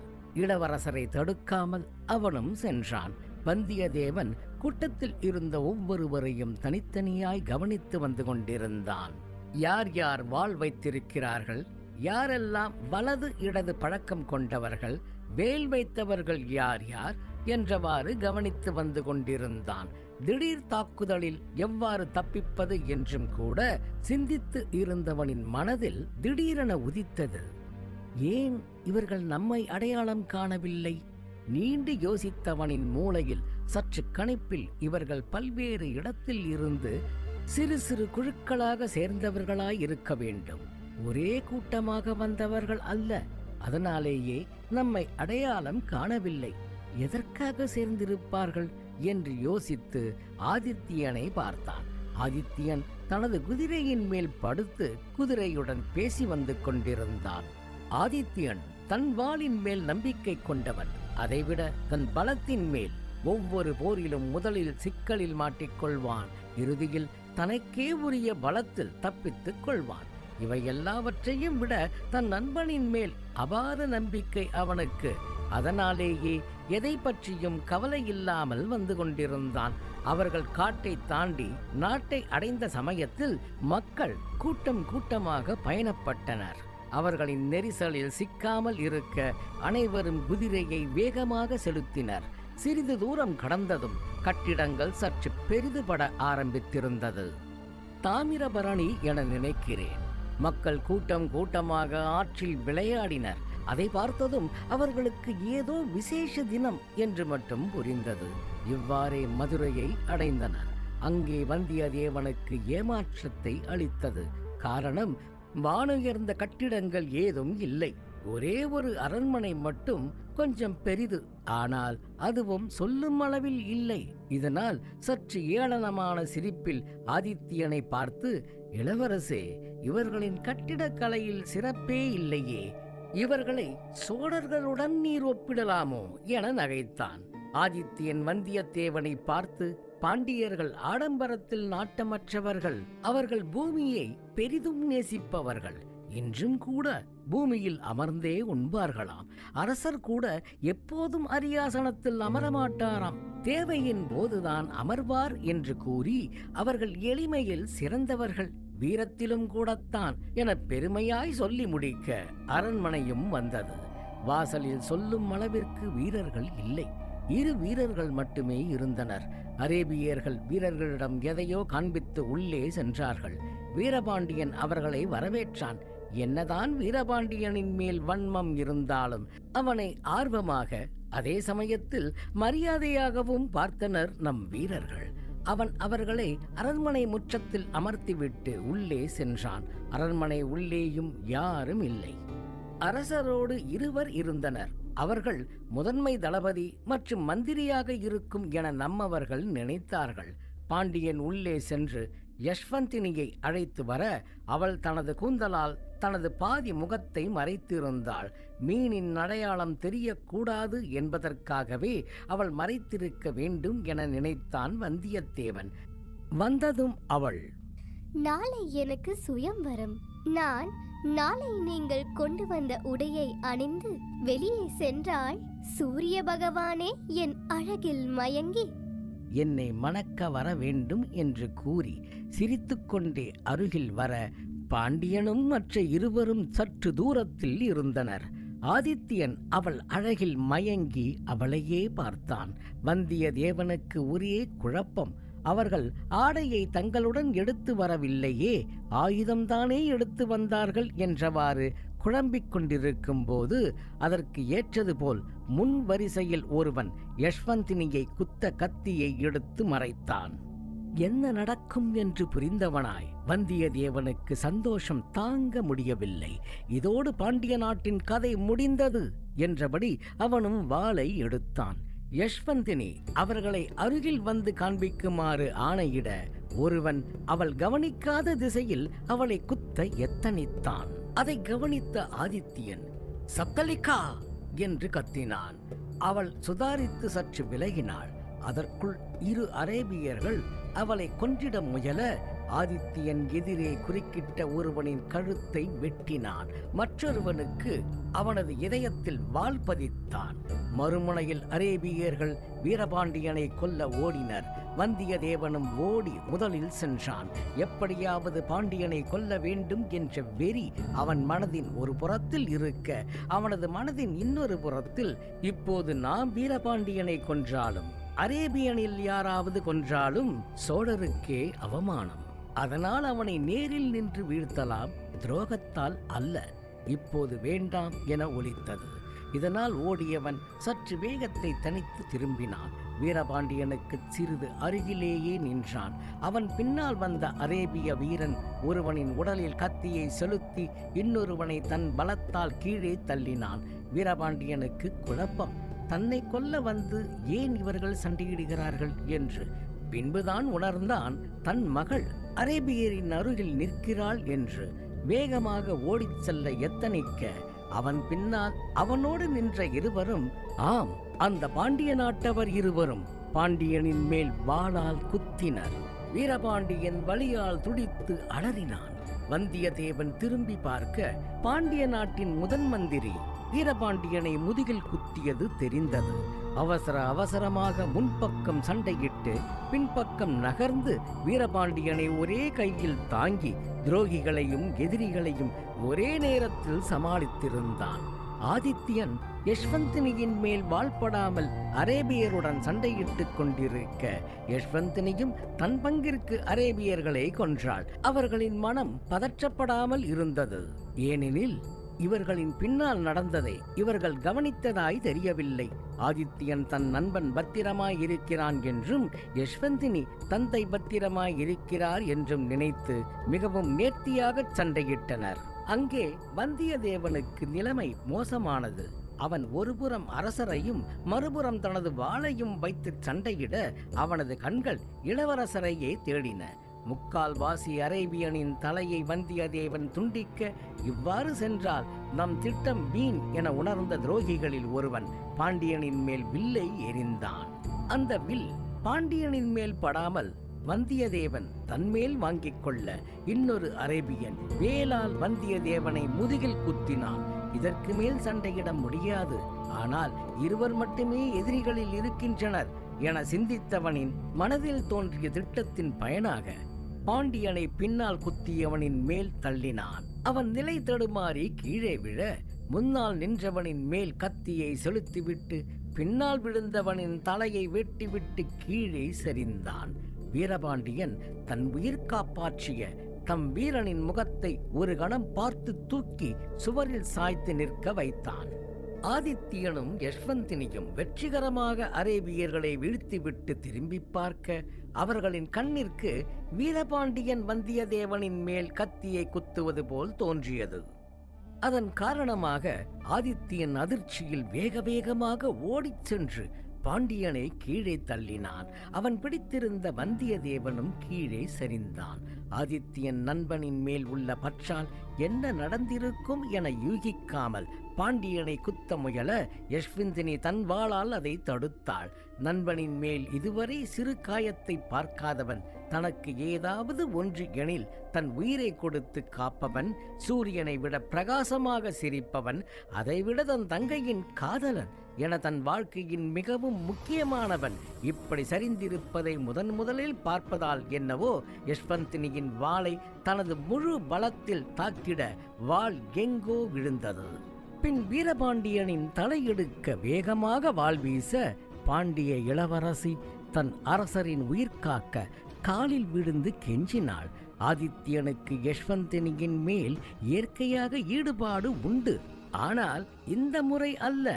நண்பனின் மேல் உள்ள பற்றால் யஷ்வந்தினியின் கெஞ்சலை கூட பொருட்படுத்தாமல் அவளை காலால் மிதித்து கீழே தள்ளிவிட்டான். அவள் எழுந்து வருவதற்குள் வீரபாண்டியனின் தலையை எடுத்தான் ஆதித்தியன். அவள் அதிர்ச்சியில் பார்த்து உறைந்து நிற்க, என் நண்பனின் நிலைமைக்கு நீதான் காரணம் என்று அவள் இடையில் வெறிதீர கத்தியால் குத்தினான் ஆதித்தியன். யஷ்வந்தினி ஆதித்தியனின் இதயத்தை பிடித்தபடியே சரிந்தாள். பாகம் 4. சுயம்பரம். தனது தந்தையான சுந்தர சோழரின் ஆட்சி காலத்திலேயே ஆதித்ய கரிகாலனின் வீரத்தை பாராட்டி சோழ பேரரசின் இணை அரசராக அறிவிக்கப்பட்டிருந்தார். வில் எய்திய மான் தன் சோக பார்வையில் வேடனை பார்த்தபடி துடிக்குமாம். அதுபோல்தான் யஷ்வந்தினியும் ஆதித்யனை தன் அழகிய விழிகளில் நீர்வழிய பார்த்தபடி துடிதுடித்திருந்தாள். அவள் துடிப்பதை பார்க்க முடியாமல் அவளை கொன்றுவிடலாமா என்றவாறு அவள் கழுத்தில் கத்தியை பதிக்க தயாரானான் ஆதித்யன். நண்பா, கொஞ்சம் நில் என்றபடி தட்டுத்தடுமாறி எழுந்த வந்தியத்தேவன் அவள் அருகில் வந்தான். என்னதான் எதிரியாயினும் அவனை குலத்தோடு அழிப்பது பாவம் என்றபடி வீரபாண்டியனின் ஒரே மகள் இவள், அவனின் குலம் இவ்வாறு அழிவது தவறு என்று சொல்ல ஆதித்யன் தனது கத்தியால் குத்திய அவள் இடையில் தன் உடையை கிழித்து கட்டினான். ஆதித்யன், நண்பா, உனக்கு ஒன்றும் இல்லையே என்றபடி நெஞ்சோடு அணைத்திட, சோழர் கொடி பாரதம் முழுவதிலும் பறக்க விடாமல் நாம் மடிவோமா என்று சிரித்தான் வந்தியத்தேவன். ஆதித்யனுக்கு ஒன்று மட்டும் புரிந்ததாய் தெரியவில்லை. வீரபாண்டியன் அரண்மனையில் இவ்வளவு சேதம் நடந்திருக்கிறது, அவனது ஆபத்து உதவிகள் இன்னும் வரவில்லை, மக்களுக்கு எந்த நிகழ்ச்சியும் தெரிந்தது போல் தெரியவில்லை, அவனது குடும்பத்தினர் என எவரையும் காணவில்லை என சிந்தித்துக் கொண்டிருந்தான். அதே கணம் கொட்டுகள் முழங்கியபடி படை வீரர்கள் குதூகலத்துடன் நகரத்திற்குள் யாரோ ஒரு பிரபலமானவர் நுழைவது போல் அவனுக்கு கேட்டது. உடனே ஆதித்யன் சுதாகரித்துக் கொண்டு நண்பனை தூக்கிக் கொண்டு எழுந்து நின்றான். அரண்மனையின் கதவு திறக்கப்பட்டது. கடல் போல் மக்கள் அதற்குள் நுழைந்தனர். யானையில் 18 இளவரசர்கள் படைசூழ அமர்ந்து வந்தனர். அவர்கள் பின்னால் பாண்டிய நாடே நின்றது. அப்போதுதான் புரிந்தது ஆதித்யனுக்கு, சுயம்பரம் நடத்த மணமகன்களை அழைக்கத்தான் அவனது படைகள் சென்றிருக்கின்றன என்று. மக்களும் ஆர்வ மிகுதியில் எங்கோ பயணப்பட்டதை நாம் போன பாகத்தில் பார்த்தோம் அல்லவா? மின்மினி போல் மின்னிய இளவரசர்களின் பற்களும், சந்தோஷத்தில் சிரித்து குதூகலித்த பொதுமக்களும், சூரியனை கரிய மேகம் மூடுவதைப் போல் என்ன நடந்தது என்றே புரியாதவாறு இறந்து கிடந்த அரசரையும் வலியில் துடித்துக் கொண்டிருந்த இளவரசியையும் பார்த்தனர். அரண்மனை கதவு என்னதான் பெரியதாயிருந்தாலும் யானையின் மேல் உள்ள இளவரசர்கள் முதன்மை வரிசையில் இருந்த வீரர்களுக்கே அங்கே நடப்பது தெரிந்தது. பின்னால் இருந்தவர்களுக்கு முன்னால் இருந்தவர்கள் மறைத்ததால் சரியாக தெரியவில்லை. தன் அரசரையும் அவரது மகளையும் அவ்வாறு பார்த்த அவனது வீரர்கள் கோபத்தில் வாள் உயர்த்தி ஆதித்யனிடம் போரிட அவனை நெருங்கினார். ஆதித்யன் அவர்களை பார்த்து, வீரத்திலும் நேர்மையிலும் முதன்மை பெற்று விளங்கும் பாண்டிய வீரர்களே, உங்கள் நாட்டில் புகுந்து உங்களது அரசனை கொன்று அவனது சுயம்வரம் கொண்ட மகளை வென்று கவர்ந்திருக்கிறேன். நியாயப்படி நான் உங்கள் அரசன். நீங்கள் என்னிடம் போருக்கு வருவது தன் தாயை தானே தாக்குவதற்கு சமம். உங்கள் அரசர் தன் மகளின் சுயவரத்திற்கு அழைத்த யாரேனும் என்னிடம் போரிட்டு என்னை கொல்லட்டும். அவர்களுக்கே அந்த உரிமை உள்ளது. அவ்வாறு கொல்பவருக்கே இந்த நாடு இன்றி எனக்குத்தான் இந்நாடும் இந்த இளவரசியும் சொந்தம் என இடிபோல் முழங்கினான். வீரர்கள் கோபத்தையும் வேகத்தையும் தணித்து தான் அறிந்த நியாயத்தின்படி பணிவாய் நின்றனர். ஆதித்யன், சுயவரத்திற்கு வந்திருக்கும் எனதருமை இளவரசர்களே, சுயம்வர போட்டியை நானே சொல்கிறேன். அதற்கு முன் வைத்தியரை அழைத்து இளவரசிக்கு சிகிச்சை கொடுங்கள் என்றான் நம் வீரன். அதுவரை என்ன நடக்கிறது என்ற குழப்பத்தில் இருந்த மக்கள் ஆதித்யனின் இடி போன்ற குரலால் சுயநினைவிற்கு திரும்பிய அடுத்த கணம் கூட்டத்தில் இருந்து 7 பேர் யஷ்வந்தினியை நெருங்கினர். அவளுக்கு அவர்கள் வைத்தியம்தான் பார்க்க வந்தனர் என உறுதிப்படுத்திய ஆதித்யன், சுயம்வர போட்டி என்னவெனில், இளவரசர்களே, உங்களில் யாரேனும் போரிட்டு என்னை கொன்றால் அவர்களே இவளை மணந்து கொண்டு மதுரையை ஆட்சி செய்யலாம், இல்லையேல் என்னிடம் மண்டியிட்டு சரணடையலாம் என கத்தினான். வந்த 18 இளவரசர்களில் அனைவரையும் போரில் சந்தித்து இருக்கிறான் ஆதித்யன். அவர்கள் கண்டிப்பாக அவனை கொல்வார்கள் என்ற பாண்டிய மக்களின் எண்ணத்திற்கும் தன்னிடம் முடிந்தவரை போரிடுவார்கள் என எண்ணிய ஆதித்யனின் எண்ணத்திற்கும் ஏமாற்றம். அவர்கள், சோழ இளவரசே, உங்களிடம் சிற்றரசர்களாக நாங்கள் வாழ்ந்து வருகிறோம். அப்படி இருக்க உங்களை எங்களால் எவ்வாறு எதிர்க்க முடியும் என வந்த இளவரசர்கள் அனைவரும் ஒருவாறு கூறிவிட, ஒருவன் மட்டும் யானையில் இருந்து இறங்கினான். அவன் கங்கை இளவரசன். அவன் போரிடுவதற்கு அவன் தந்தையிடம் ஆசி பெற்றிட தந்தையை நெருங்கினான். அவன் தந்தை அவனிடம் சாளுக்கிய நாட்டை தீக்கு இரையாக்கிய வீரர்கள் அந்த இருவர். நீ சற்று பொறுமையுடன் இரு மகனே என அவர் அறிவுரை கூற சுயம்வரம் போட்டியின்றி முடிந்தது. ஆதித்யனுக்கு கர்வம் தலைக்கு ஏறியது. இனி நான் அரசராய் பதவி ஏற்கும் சமயம் உங்கள் 18 பேரில் எவராது பாண்டிய நாட்டில் நின்றீர்களே ஆனால் உங்கள் தலை உங்களுக்கானது அல்ல என கர்ஜனை செய்துவிட்டு பின் ஆதித்ய கரிகாலன் பாண்டிய வீரர்களை பார்த்து, இனி இந்நாட்டின் சோழ அரசன் நான் என்று கூறி சுயம்வரத்திற்கு வந்த இளவரசர்களை முறைக்க அவர்கள் தப்பித்தால் போதும் என நகர்ந்தனர். கம்பீரமாக நடந்து யஷ்வந்தினியை பார்க்க அவள் சுயநினைவை அடைந்திருந்தாள். சுயவரத்தில் வெற்றி பெற்றது நானே, இனி நான் யார் இந்நாட்டிற்கு என ஆதித்யன் கர்ஜிக்க, நீயே பாண்டிய நாட்டை வென்ற சோழ மன்னன் என பின்னால் இருந்து வந்தியத்தேவன் கர்ஜித்தான். என ஆதித்யன் ஒருவித குரலில் கூவ அவனது கழுகு அரண்மனை வாசல் வழியாக உள்ளே வந்தது. சோழ வைத்தியர்களில் தலை சிறந்த ஒருவனை ஒரு இரவு ஒரு பகலுக்குள் அனுப்புமாறு எழுதி வந்தியத்தேவனின் காயத்திற்காகத்தான் கேட்கிறேன் என தன் தங்கைக்கும் செய்தி எழுதி கழுகின் மூலம் அனுப்பினான். அதுவரை தெளிவான மனநிலையில் இருந்த வந்தியத்தேவன், இளவரசர் எப்போது கழுகை தன்னுடன் அழைத்து வந்தார், இது முன்னமே நடக்கும் என அறிந்திருப்பாரோ? ஒருவேளை அரேபிய படைகளை ஏவி பாண்டியனை கொலை செய்ததும் அவர்தானோ என குழம்பிக் கொண்டிருந்தான். இது ஒருபுறம் நடந்து கொண்டிருக்க வந்த பொதுமக்களில் ஒருவன், அரசே, நடந்தது நடந்தாயிற்று, இளவரசியை பற்றி சிந்தியுங்கள். எப்போது திருமணம் செய்து கொள்ளப் போகிறீர்கள் என கேட்டான். திருமணமா? சோழ நாட்டு அரசர் படை வீரர்கள் இங்கு வரட்டும், அதன் பின் திருமணம் செய்து கொள்கிறேன். அதுவரை இவளை அடிமைச் சிறையில் அடைத்திடுங்கள் என்று ஆணையிட்டான். வீரர்கள் அவளை கைது செய்ய தயங்கி நின்றனர். அதை கவனித்த ஆதித்ய கரிகாலன் வைத்தியம் பார்த்த வைத்தியர்களை தட்டிவிட்டு அவளை தூக்கி அடிமைச் சிறையில் அடைக்கச் சென்றான். வைத்தியர்களையும் சேர்த்து சிறையில் அடைக்க உத்தரவிட்டான். பாகம் 5. சப்தலிக்கா. ஆதித்ய கரிகாலனின் கொலை குற்றமானது ராஜராஜ சோழனின் ஆட்சி காலத்தில் விசாரிக்கப்பட்டு குற்றவாளிகளின் பதவிகள், நிலங்கள் பறிக்கப்பட்டன. தண்டிக்கப்பட்ட குற்றவாளிகளானவர்கள் ரவிதாசன், சோமன், பரமேஸ்வரன். ஆதித்யன் பாண்டிய நாட்டிற்கு வந்து 2 இரவுகள் முடிந்து 3ஆம் நாள் காலை வந்தியத்தேவன், நண்பா, நாம் வீரபாண்டியனை கொன்றதே முறையல்ல. இதற்கு இனிவரும் சந்ததி நம்மை தூற்றும். இதற்கிடையில் அவன் மகளையும் சிறையில் அடைத்து விட்டாய். தர்மம் தலை காக்கும் என்பார்கள். நீ கேவலம் அரியாசனத்திற்காக தர்மத்தை காக்காவிட்டால் எங்கனம் என நண்பனிடம் தன் மனவருத்தத்தை தெரிவித்தான். ஆதித்யன் ஒரு கணம் வந்தியத்தேவனை அசையாது பார்த்தான்.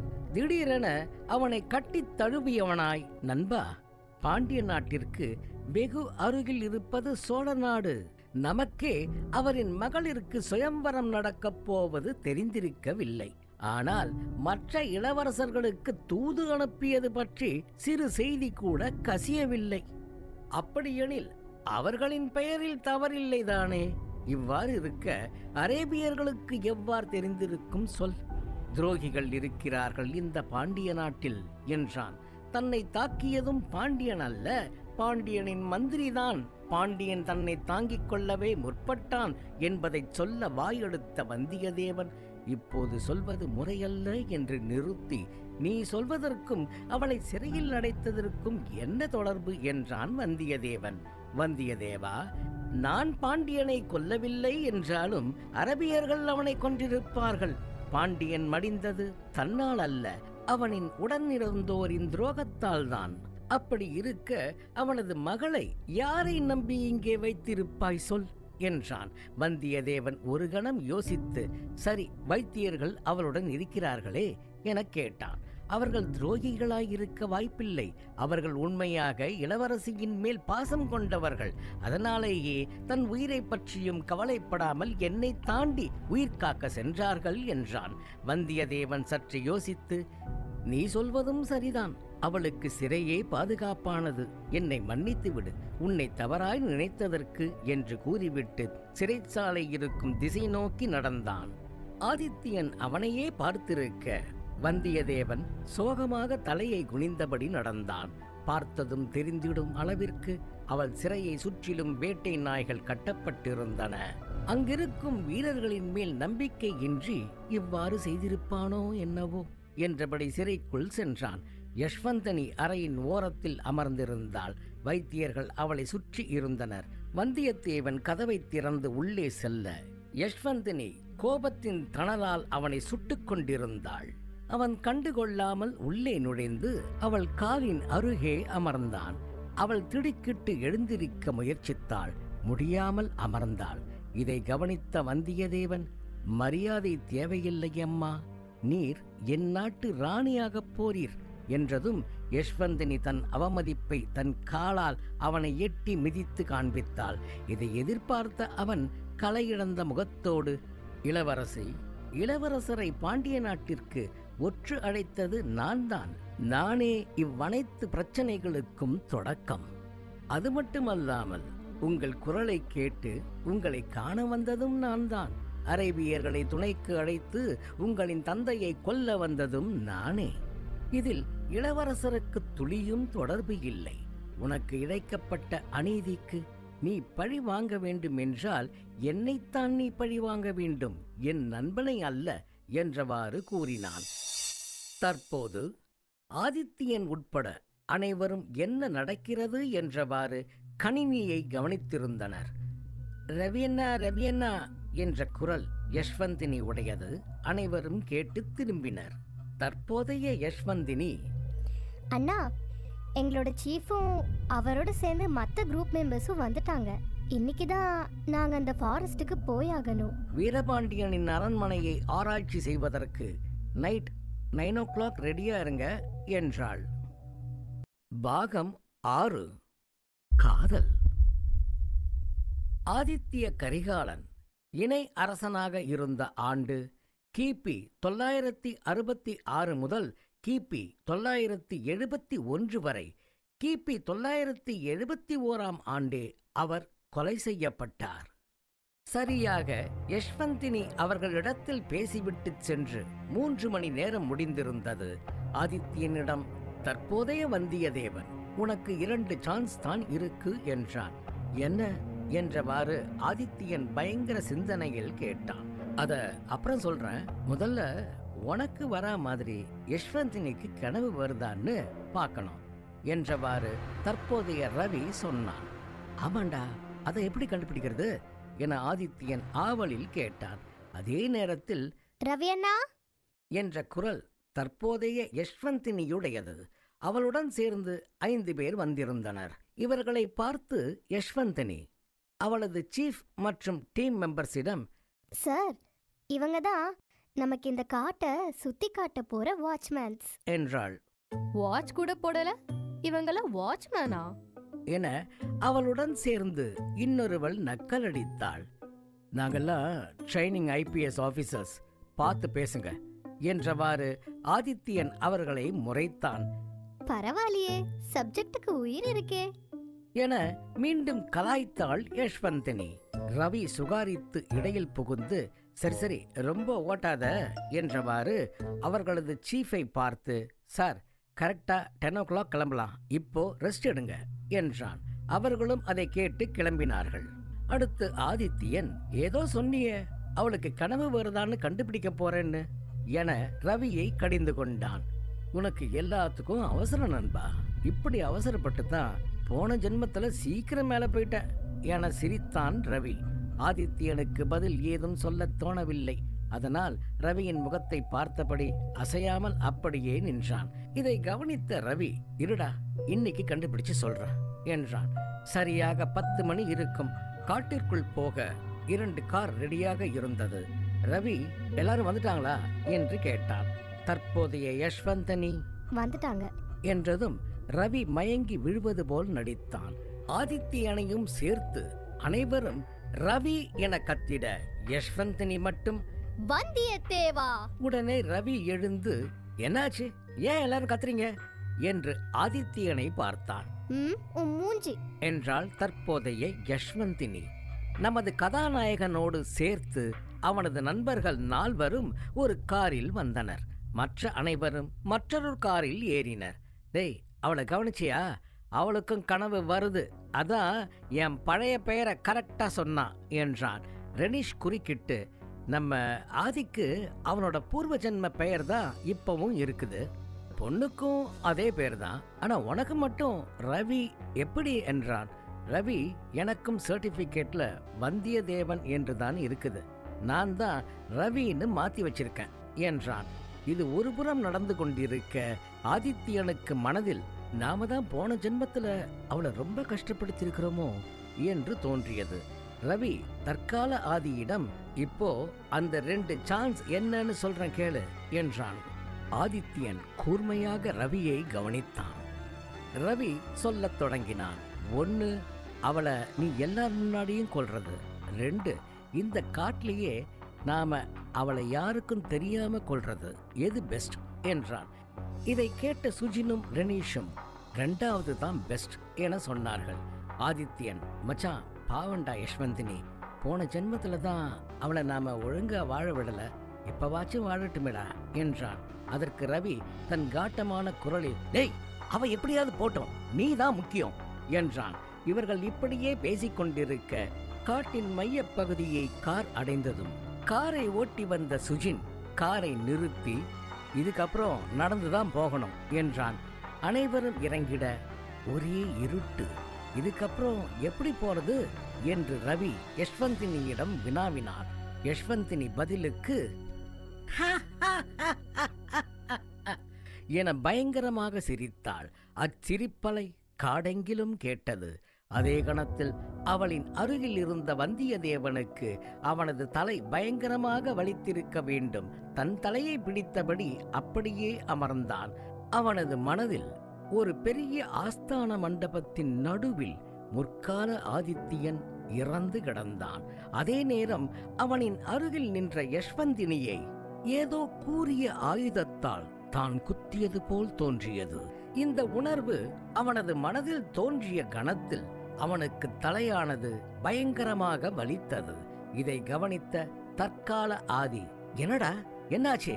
வந்தியத்தேவனை பார்த்து கேட்பதும் இரு சிறுத்தைகள் அவளை நோக்கி வருவதும் சரியாய் அமைந்திட யஷ்வந்தனி தான் சிரிப்பதை நிறுத்தினாள். அவள் சிரிப்பதை நிறுத்தியதும் இதுவரை வந்தியத்தேவனின் மனதில் தோன்றிய உணர்வு மறைந்தது. அவனின் தலைவலியும் சரியானது. ரவி அண்ணா, வழி கேட்டீங்களே, அது என் பெட்ஸ் காமிக்கும் என்று சொன்னாள். சிறுத்தைகள் வேகமாக காட்டினுள் ஓட அதை பின்தொடர்ந்தே அனைவரும் சென்றனர். நடந்து கொண்டே ஆதித்யன் ரவியிடம், என்னாச்சு உனக்கு? ஏன் தலையில கை வச்ச மாதிரி உட்கார்ந்திருந்த என கேட்டான். அதற்கு ரவி எதையோ சொல்ல வாயெடுக்க, அரசே, நீங்கள் செய்வது முறையல்ல. எங்கள் அரசியை அடிமை போர்க்களத்தில் போரிட எப்படி ஆணையிடலாம் என ஒரு குரல் கேட்டது.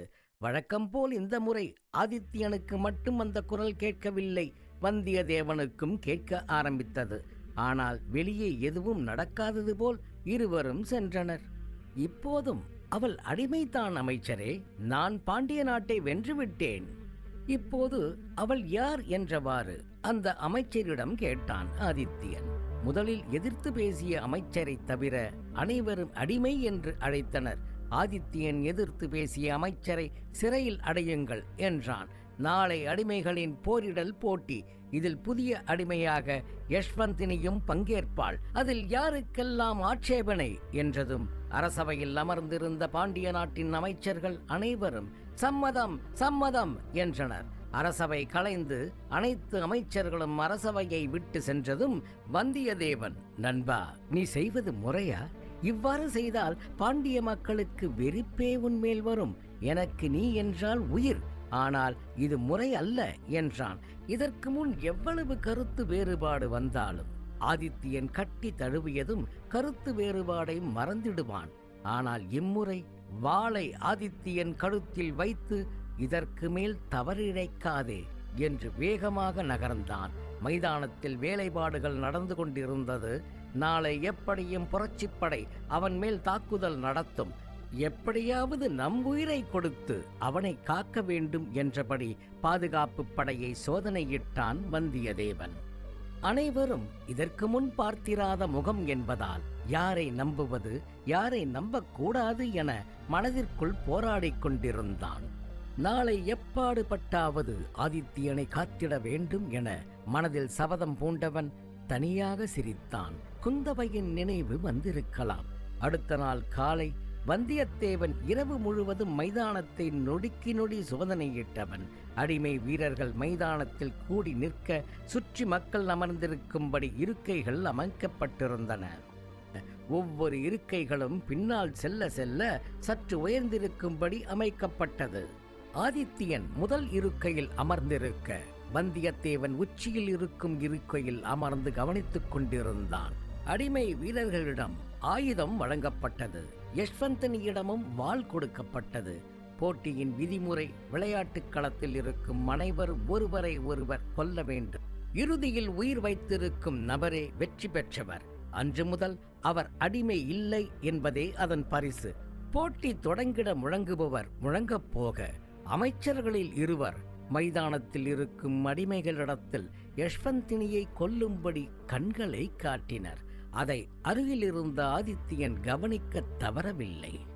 போட்டி தொடங்கிய அடுத்த வினாடி ஆதித்யன் எழுந்து போட்டியை காண வந்த மக்களிடத்தில், தமிழ் பண்பாட்டின்படி மனைவி எங்கு இருக்கிறாளோ அங்கே அவளுக்கு எந்த ஆபத்தும் வராமல் காப்பதே அவள் கணவனின் கடமை. நான் யஷ்வந்தினியை சுயம்வரத்தில் வென்ற அன்றே அவள் என் மனைவி என்றபடி போட்டிக் களத்தில் ஆதித்யனும் நுழைந்தான். மக்கள் அதிர்ச்சியில் அதே நேரம் ஆர்வமாகவும் பார்த்தனர். அங்கே 15 வீரர்கள் இருந்தனர். மேலும் யஷ்வந்தினியும் மற்ற அடிமைகளிடம் இருந்து தப்பித்தால் அவளை கொன்றிட ஒருவன் நடுவே அமைக்கப்பட்ட மேட்டினுள் மறைந்திருந்தான். இதை வந்தியத்தேவன் தான் ஆதித்யனிடம் சொல்லியிருந்தான். இப்போது கண்ணுக்கு தெரிந்த எதிரிகள் 15 பேர், தெரியாத எதிரி ஒருவன் மற்றும் நம்மவர்களையும் சேர்த்து மொத்தம் 18 பேர் களத்தில் இருந்தனர். போட்டி தொடங்கியதும் அடிமைகள் 15 பேரும் யஷ்வந்தனியை தாக்க வர யஷ்வந்தனி ஆதித்யனை தாக்க வந்தாள். ஆதித்யன் சிரித்துக்கொண்டே நிற்க அவள் அவனை வாளால் தாக்கினாள். தாக்கிய அடுத்த வினாடி அவளின் வாள் அதன் கைப்பிடியோடு சேர்ந்து நொறுங்கியது. இதை ஆதித்யனும் எதிர்பார்க்கவில்லை. அதிர்ச்சியில் உறைந்த யஷ்வந்தினியை பார்த்து ஆதித்யன் சிரித்தபடி, துரோகம் நிறைந்தது பாண்டிய நாடுதான் என்றான். எதுவும் புரியாமல் நின்ற அவளிடம் தன்னுடைய வாளை கொடுத்து 2 கையையும் இறுக்கி பிடித்தான்.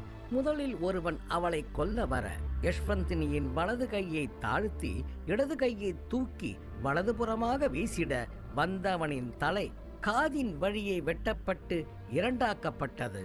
இதை பார்த்த அடுத்த 14 பேரும் சேர்ந்து வந்தனர். யஷ்வந்தனியை அவர்களை நோக்கி முதலில் தள்ளி அவர்கள் வட்டமாய் அமைத்து வர அந்த வட்டத்திற்குள் அவளை தள்ளிவிட்டான்.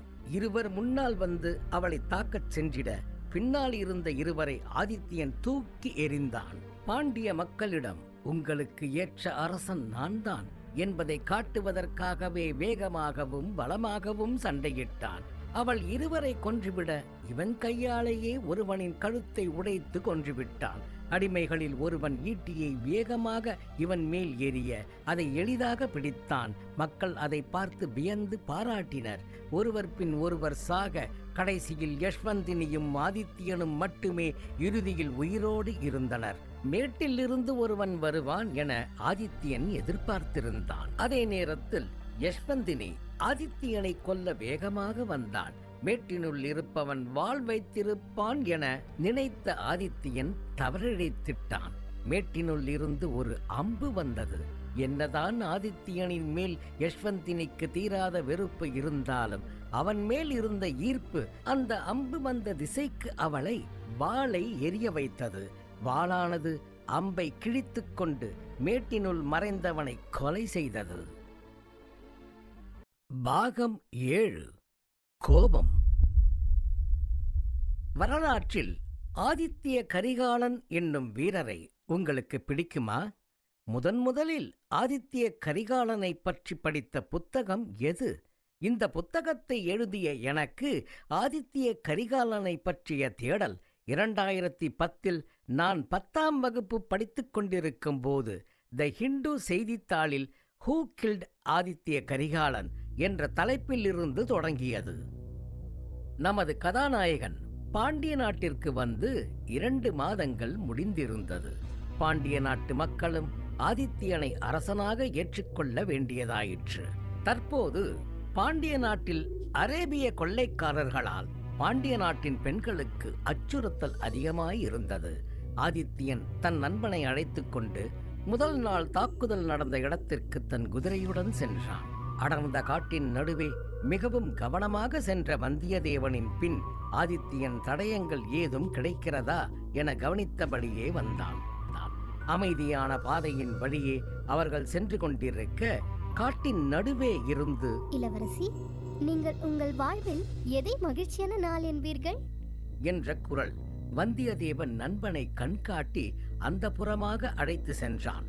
மிகவும் கவனமாக சத்தம் ஏதும் இல்லாமல் சென்று கவனிக்க அந்த இடத்தில் யஷ்வந்தினி தன் தோழிகளுடன் குளிக்கத் தொடங்கியிருந்தாள். இளவரசி அவள் தோழியின் கேள்விக்கு என்று ஆதித்யனை வெறி தீர தீர கத்தியால் குத்தி அவன் உயிர் பிரியும் ஒரு நொடி முன்னால் சப்தலிக்கா என்று எனக்கு ஏன் பெயர் வைத்தாய் என்று கேட்பேன். அன்றுதான் நான் சந்தோஷமாக இருக்கும் நாள் என்றாள்.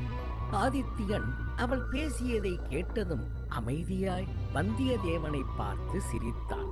இளவரசி குளிப்பதற்காக தனது சேலையினை கழற்ற முற்பட ஆதித்யன் தன் நண்பனிடம் சொல்லி கிளம்ப முற்பட்டான். அதே சமயத்தில் அந்த குளத்தின் மறைவில் இருந்து 5 அரேபியர்கள் வந்தனர். ஆதித்யன் யஷ்வந்தனியை காக்க எத்தனிக்க வந்தியத்தேவன் சற்று பொறுத்துக்கொள் என்றவாறு அங்கே கண்ணை காட்டினான். அந்த அரேபியர்கள் இளவரசியை சுற்றி நின்றனர். இளவரசி தனது தோழிகளை சற்று தள்ளி நிற்குமாறு உத்தரவிட்டு குளத்தின் அடியில் குனிந்து தாமரை தண்டுகளை வேரோடு பிடுங்கினாள். அரேபியர்களை பார்த்து சிரித்தவாறே தனது சேலையால் தன்னைத்தானே நன்கு கழற்றி கொண்டு அதன் நுனியை தனது இடுப்பில் செருகினாள். அதன் பின் தாமரை தண்டை தன் இடையில் எதிரிகள் தனது சேலையை இழுத்தால் கூட சற்றும் விலகாத அளவிற்கு அழுத்தமாக கட்டினாள். ஆதித்யன் வந்தியத்தேவனுடன் அவள் சண்டையிட்டிருந்தால் இத்தனை அழுத்தமாய் கட்டிருக்க மாட்டாள். ஏனென்றால் அவளுக்கு அவர்களின் கண்ணியத்தை பற்றி தெரியும். ஆனால் அரேபியர்களுக்கு பெண்களின் மீதான மதிப்பு பற்றி இவளுக்கு தெரிந்ததால்தான் இத்தனை அழுத்தம் அவள் சேலைக்கு. அழுத்திக் காட்டிய அவள் அரேபியர்களை பார்த்து தனக்கே உண்டான கர்வத்தில் சிரித்தாள். அதில் ஏற்பட்ட கோபத்தால் அரேபியர்கள் இவளை நெருங்கி வந்தனர். முதலில் வந்தவனை அவள் அவனது வாளின் கைப்பிடியை பிடித்து வாளை வளைத்து அவனது கழுத்தை வெட்டி உடலை கீழே தள்ளி தலையை மட்டும் அவர்களிடம் காண்பித்து சிரித்தாள். அவளின் செயல் அவர்களுக்கு அதிர்ச்சி தந்தாலும் மீதமுள்ள 4 பேரும் அவளை சற்று அதீத வேகத்துடன் நெருங்கினர். அவள் நின்று சண்டையிடும் குளத்தின் ஆழம் அகலம் என்ன, எங்கே முதலைகள் இருக்கும், பாம்புகள் எங்கெல்லாம் இருக்கும், விஷமீன்கள் எந்த புறம் இருக்கும் என்பது தெரிந்ததால் என்னவோ சற்றும் அவள் கண்களில் பயம் இல்லை. அவர்கள் இவளை நோக்கி வேகமாக வந்திட இவள் நீரில் மூழ்கி 4வரில் கடைசியாய் வந்தவனின் பின்னால் எழுந்து நின்று அவனை குளத்தில் மையத்தில் தள்ளிவிட்டு நீரை சற்று அலசி விட்டாள். அங்கிருந்த முதலைகள் அவனை பார்த்து கொண்டன. மீதமிருந்த 3வரும் சேர்ந்தே அவளை நெருங்க முற்பட என்று சிரித்தவளாய் குளத்தில் மூழ்கி அதே இடத்தில் எழுந்தாள். ஆனால் அவர்களை அவள் கொல்லவில்லை. மாறாக வாளை அவர்களிடம் தந்துவிட்டு, ஆதித்யா, நீ சுயவரத்தில் வென்ற உனது மனைவியை அரேபியர்களுக்கு தாரை வார்க்க பார்க்கிறாயா என்றபடி தமக்கு பிடித்தமானவர்கள் மறைந்திருந்த இடத்தை பார்த்து கேட்டாள். ஒரு பெரிய வேல் முன்னால் வர மிகவும் கூர்மையான வாளால் ஆதித்யன் பின்னால் வந்தான். முதலில் வந்த ஈட்டி பின்னால் நின்றவனை கொன்றிட பின்னால் வந்த ஆதித்யன் இருவரை பிடித்துவிட்டு வந்தியத்தேவனிடம் இவர்கள் மறைவிடம் தெரியும் வரை விசாரி என்று சொல்லிவிட்டு கிளம்ப முற்பட்டான். ஆதித்யா, இன்னும் 2 நாளில் மணக்கப் போகிறாய். அதற்குள் ஏன் வாசம் பிடிக்க வந்திருக்கிறாய் என்று கண்களில் கோபமும் உதட்டில் வஞ்சகமும் இருக்க அவனிடம் கேட்டாள் யஷ்வந்தினி. பின் அவனது நண்பனை கவனித்து, அவனாவது தனது சப்தலிக்காவை ரசிக்க வந்திருக்கலாம். ஆனால் நீ உனது இளவரசியை இங்கனம் பார்க்கலாமா என்றபடி அவனை கோபமாக பார்த்தாள். அவன் ஏதும் சொல்ல முடியாமல் தலையை தாழ்த்திக் கொள்ள, சோழ தேசத்தில் ஆடவர்களின் வேலை இதுதானோ என தனது தோழிகளை பார்த்து கர்வமாய் புன்னகைத்தாள். ஆதித்யனுக்கு எப்போதும் போல கனவில் முன்ஜென்மத்தில் நடந்தது நினைவில் அவனுடன் வலம் வந்து கொண்டிருந்தது. ஆனால் அவனின் முன்னால் ரவி யஷ்வந்தினியை எப்படி யாருக்கும் தெரியாமல் கொல்லலாம் என நண்பர்களுடன் யோசித்துக் கொண்டிருந்தான். ஆனால் நாட்கள் செல்ல செல்ல ஆதித்யன் யஷ்வந்தினி தன் உயிரை திருட வந்தவள் என்பதை மறந்து இதயத்தை திருட வந்திருக்கிறாள் என புரிந்து கொண்டான். பாகம் 8 முடிவு. ஆதித்ய கரிகாலன் மரணிக்காமல் சோழ அரசராய் பதவி ஏற்றிருந்தால் வரலாறு இன்னும் சுவாரஸ்யமாய் இருந்திருக்கும் என என்றைக்காவது நினைத்திருக்கிறீர்களா? மச்சான்ஸ், இன்னையோட அந்த ஆர்கியாலஜிஸ்ட் டீமோட ரிசர்ச் முடிஞ்சது. நாளைக்கு அவங்க கிளம்பிடுவாங்க. ஸோ இன்னைக்கே அவளை கொண்டாகணும். ஓகேயா? கொஞ்சம் கூட டவுட் வரக்கூடாது என வந்தியத்தேவன் அவனது திட்டத்தை அவனது நண்பர்களுக்கு விளக்கிக் கொண்டிருந்தான். நடுவில் ரெனிஷ், அந்த யஷ்வந்தினி பொண்ணு நாம சந்தேகப்படுற மாதிரி எதுவும் பண்ணலையே என தனது நண்பர்களிடம் கேள்வி எழுப்பினார். அதே கணம் ஆதித்யனுக்கு, நண்பனே, இன்னும் 2 நாட்களில் உங்களுக்கு திருமணம். சோழ தேசத்தில் இருந்து எவரும் வருவதாயில்லையோ என தனது இளவரசரிடம் வந்தியத்தேவன் வினாவினார். முன்பெல்லாம் திடீரென இது போன்ற குரல்கள் அவனுக்குள் கேட்கும்போது பயந்து அதை தவிர்க்கவே பார்த்திடுவான். என்று கனவில் வந்தவளை நிஜத்தில் கண்டானோ அன்றிலிருந்து முன்ஜென்மம் பற்றிய ஆர்வம் அதிகமானது. அதனால் மனதில் இது போன்ற குரல்கள் கேட்கும்போது மனதை திசை திருப்ப முற்படாமல் அதனுடனே பயணிக்கவும் ஆரம்பித்தான். அதனால் தானோ என்னவோ இப்போதெல்லாம் அவனுக்கு அடிக்கடி முன்ஜென்ம ஞாபகம் வருகிறதோ. என் தமையன் கடல் தாண்டி போரில் ஈடுபட்டு வந்து கொண்டிருக்கிறான். ஆனால் தங்கை இந்நேரம் வந்திருக்க வேண்டுமே என்று அவன் நண்பனின் முகம் பாராமல் கீழே குனிந்து பேசினான். அருகாமையில் கேட்டிருந்தால் 5 புலன்களில் 1 புலன் கேட்டிருக்கலாம் என்று சொல்லும் அளவிற்கு யானைகள் பிளிரிட வானத்தில் ஆதித்யன் அனுப்பிய தூது கழுகு தன் பங்கிற்கு பதற்ற குரலில் அலறியபடி தாழ்ந்த தூரத்தில் பறந்தது. சடசடவென குதிரையின் காலடி சத்தம், அதைத் தொடர்ந்து ஒருவாறு கேட்கும் சலங்கைகளின் சத்தம். அரேபியர்களாயிருக்கலாம் என ஆதித்யனும் வந்தியத்தேவனும் குதிரைகளின் மேல் தாக்குவதற்கு ஏதுவாய் வந்தனர். யானையின் கூட்டம் துரத்தி வந்திட அதிலிருந்து தப்பிக்கும் எண்ணத்தில் நடுவே ஒருவள் குதிரையில் வேகமாக வந்து கொண்டிருக்கிறாள். வருவது குந்தவை என்பது தெரிந்ததும் அவர்களின் குதிரைக்கு வேகம் இன்னும் அதிகமானது. தங்கையை காப்பாற்ற வேண்டும் என்று ஆதித்யனும் காதலியின் மேல் சிறு கீறலும் விழக்கூடாது என வந்தியத்தேவனும் இன்னும் வேகமாக சென்றனர். மட்புதரில் மாட்டிய குதிரையின் காலால் குந்தவை குதிரையில் இருந்து தடுக்கி விழ பார்த்தாள். தங்கை கீழே விழக்கூடாதே என்றபடி அவள் விழும் திசைக்கு நேராக அவளுக்கு முன் அந்த திசையில் விழுந்தான் ஆதித்யன். குந்தவை அவன் மேல் விழுந்தாள். அவளை துரத்தி வந்த யானைகள் தடுக்கி விழுந்த குதிரை ஓடும் திசையை நோக்கிச் சென்றன. ஏன் அத்திசை நோக்கி ஓடுகிறது என ஆச்சரியமாய் அவர்கள் பார்த்துவிட்டு குந்தவையிடம், உனது காவல் படை எங்கே, ஏன் தனியே வந்தாய் என கோபத்தில் ஆதித்யன் கேட்டான். நமது அரசர் சோழ இளவரசியாய் உனது திருமணத்தை காண்பதற்கு எனக்கு அனுமதி தரவில்லை. அதனாலேயே என் அண்ணனின் தங்கையாய் காண்பதற்கு வந்தேன். ஆதித்யனின் முன்னால் தனது காதலியை ஏதும் சொல்ல முடியாத நிலையில் வந்தியத்தேவன் தடுமாறி நின்றான். அவளை தண்டிக்கும் முறையாக ஆதித்யன் கவனிக்காத சமயம் குந்தவையின் பூவிடையில் வேகமாக கிள்ளினான். வலித்தாலும் சத்தமிட முடியாத சூழலில் வந்தியத்தேவனை பார்த்து சிரித்தாள். திருமண வேலைப்பாடுகள் பாண்டிய நாட்டில் சுறுசுறுப்பாக நடைபெற யஷ்வந்தினி அவளது தோழியிடம், நான் என்ன ஆதித்யனை விரும்ப ஆரம்பித்தேனோ, எனது கரங்கள் அவனை கொல்வதற்கு பதில் அவனை தழுவவே ஆசைப்படுகிறது. ஏன் என்று எனக்கு புரியவில்லை. தனி ஒரு பெண்ணாக அவனை வீழ்த்த முடியாதுதான். ஆனால் அவனது கொடூர விழிகளில் விழாமலாவது இருந்திருக்கலாமே. ஏன் விழுந்தேன் என தேம்பி தேம்பி அழ ஆரம்பித்தாள். தன் தோழி ஒருத்தி இடத்தில் ஆதித்யனை தனிமையில் சந்திக்க வேண்டுமென கூறி அனுப்பினாள். ஆதித்யனிடம் அவளின் தோழி அவனை தனிமையில் சந்திக்க இளவரசி விரும்புகிறாள் என சொன்னதும் தனது நண்பன் வந்தியத்தேவனுக்கு தெரியாமல் தனிமையில் அவளை காணச் சென்றான். அதாவது அவள் கொன்றிடுவாள் என அறிந்தும் ஆதித்யன் அங்கே சென்றதும் யஷ்வந்தினி கட்டி அணைத்தாள். அவனின் அணைப்பில் அவன் தன்னை மறக்கும் சமயம் அவனுக்கு தெரியாமல் கூரிய கத்தியால் குத்த பார்த்தாள். ஆனால் ஆதித்யன் அவளது கழுத்தை பிடித்து அருகில் இருந்த கற்சுவற்றில் வளைத்து அடித்தான். தடுமாறி கீழே விழுந்தவளின் கூந்தலை தலையோடு பிடித்து முகத்தை திரும்பவும் கற்சுவற்றில் அடித்தான். அடித்தவன் கோபத்தில், உன் அழகிய இடையில் மயங்கினேன் என்று நினைத்தாயோ, அல்லது உன் நீல விழிக்காகவா உன்னை நேசித்தேன்? இல்லை, 1000 பகை வந்தாலும் நேராய் எதிர்த்திடும் என் யஷ்வந்தினியிடம் மயங்கினேன்.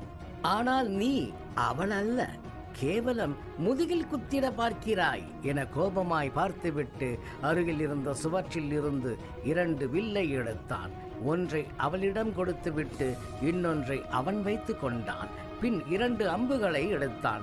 முறையே ஒருவருக்கு ஒன்று இருக்கும்படி கொடுத்துவிட்டு, இதுவே நம் விதி, எவர் அம்பு எவரை கொள்கிறது என்று பார்க்கலாம் என கோபத்தில் சொன்னான். யஷ்வந்தினி மனதில், இதுவரை காதல் பழி இவ்விரண்டிற்கிடையேயான போட்டியில் பழியே வென்றது. ஆனால் இம்முறை அப்படியல்ல. பழியை விடுத்து தவறிழைத்து விட்டேன் ஆதித்யா. வா, மணந்து கொள்ளலாம், தயவு செய்து வா. விதி எவரையும் விடுவதில்லை யஷ்வந்தினி. ஆதித்யன் உன் தந்தையை கொன்றவனை மணக்கப் போகிறாயா? சொல். உன்னை அடிமையாய் நடத்தியவனை மணக்கப் போகிறாயா? சொல் என அம்பை அவளை நோக்கி விடுவித்தான். அவளும் பதற்றத்தில் அம்பை அவனை நோக்கி விடுவித்தாள். அவன் விடுவித்த அம்பின் கூரிய முனையை அவன் உடைத்ததால் என்னவோ அவளின் மேல் தென்றலைப் போன்றே மோதியது. ஆனால் ஆதித்யனுக்கு அவள் விடுவித்த அம்பு அவளின் இருப்பிடமான இதயத்தை தாக்கியது. என்ன நடந்திருக்கும் என அவள் யூகித்ததும் அவனை தன் மடியில் தாங்கி அவனது விழிகளை பார்த்தாள். அவன் இறந்திருந்தான். அவன் இறந்ததை தாங்கிக் கொள்ள முடியாதவள் என்ன செய்வதென்று அறியாமல் இதுவரை ஆதித்யனுடன் இருந்த நினைவுகளை நினைத்து பார்த்து அவன் இதழை ஒரு முறை முத்தமிட்டபடியே அழுதவளாய், ஏன் இவ்வாறு செய்தாய் ஆதித்யா? சொல் ஆதித்யா என அவன் கையில் இருந்த உடைந்த அம்பை எடுத்து அதன் கூரிய நுனிகளால் அவனை 5 முறை ஆத்திரத்தில் குத்தினாள்.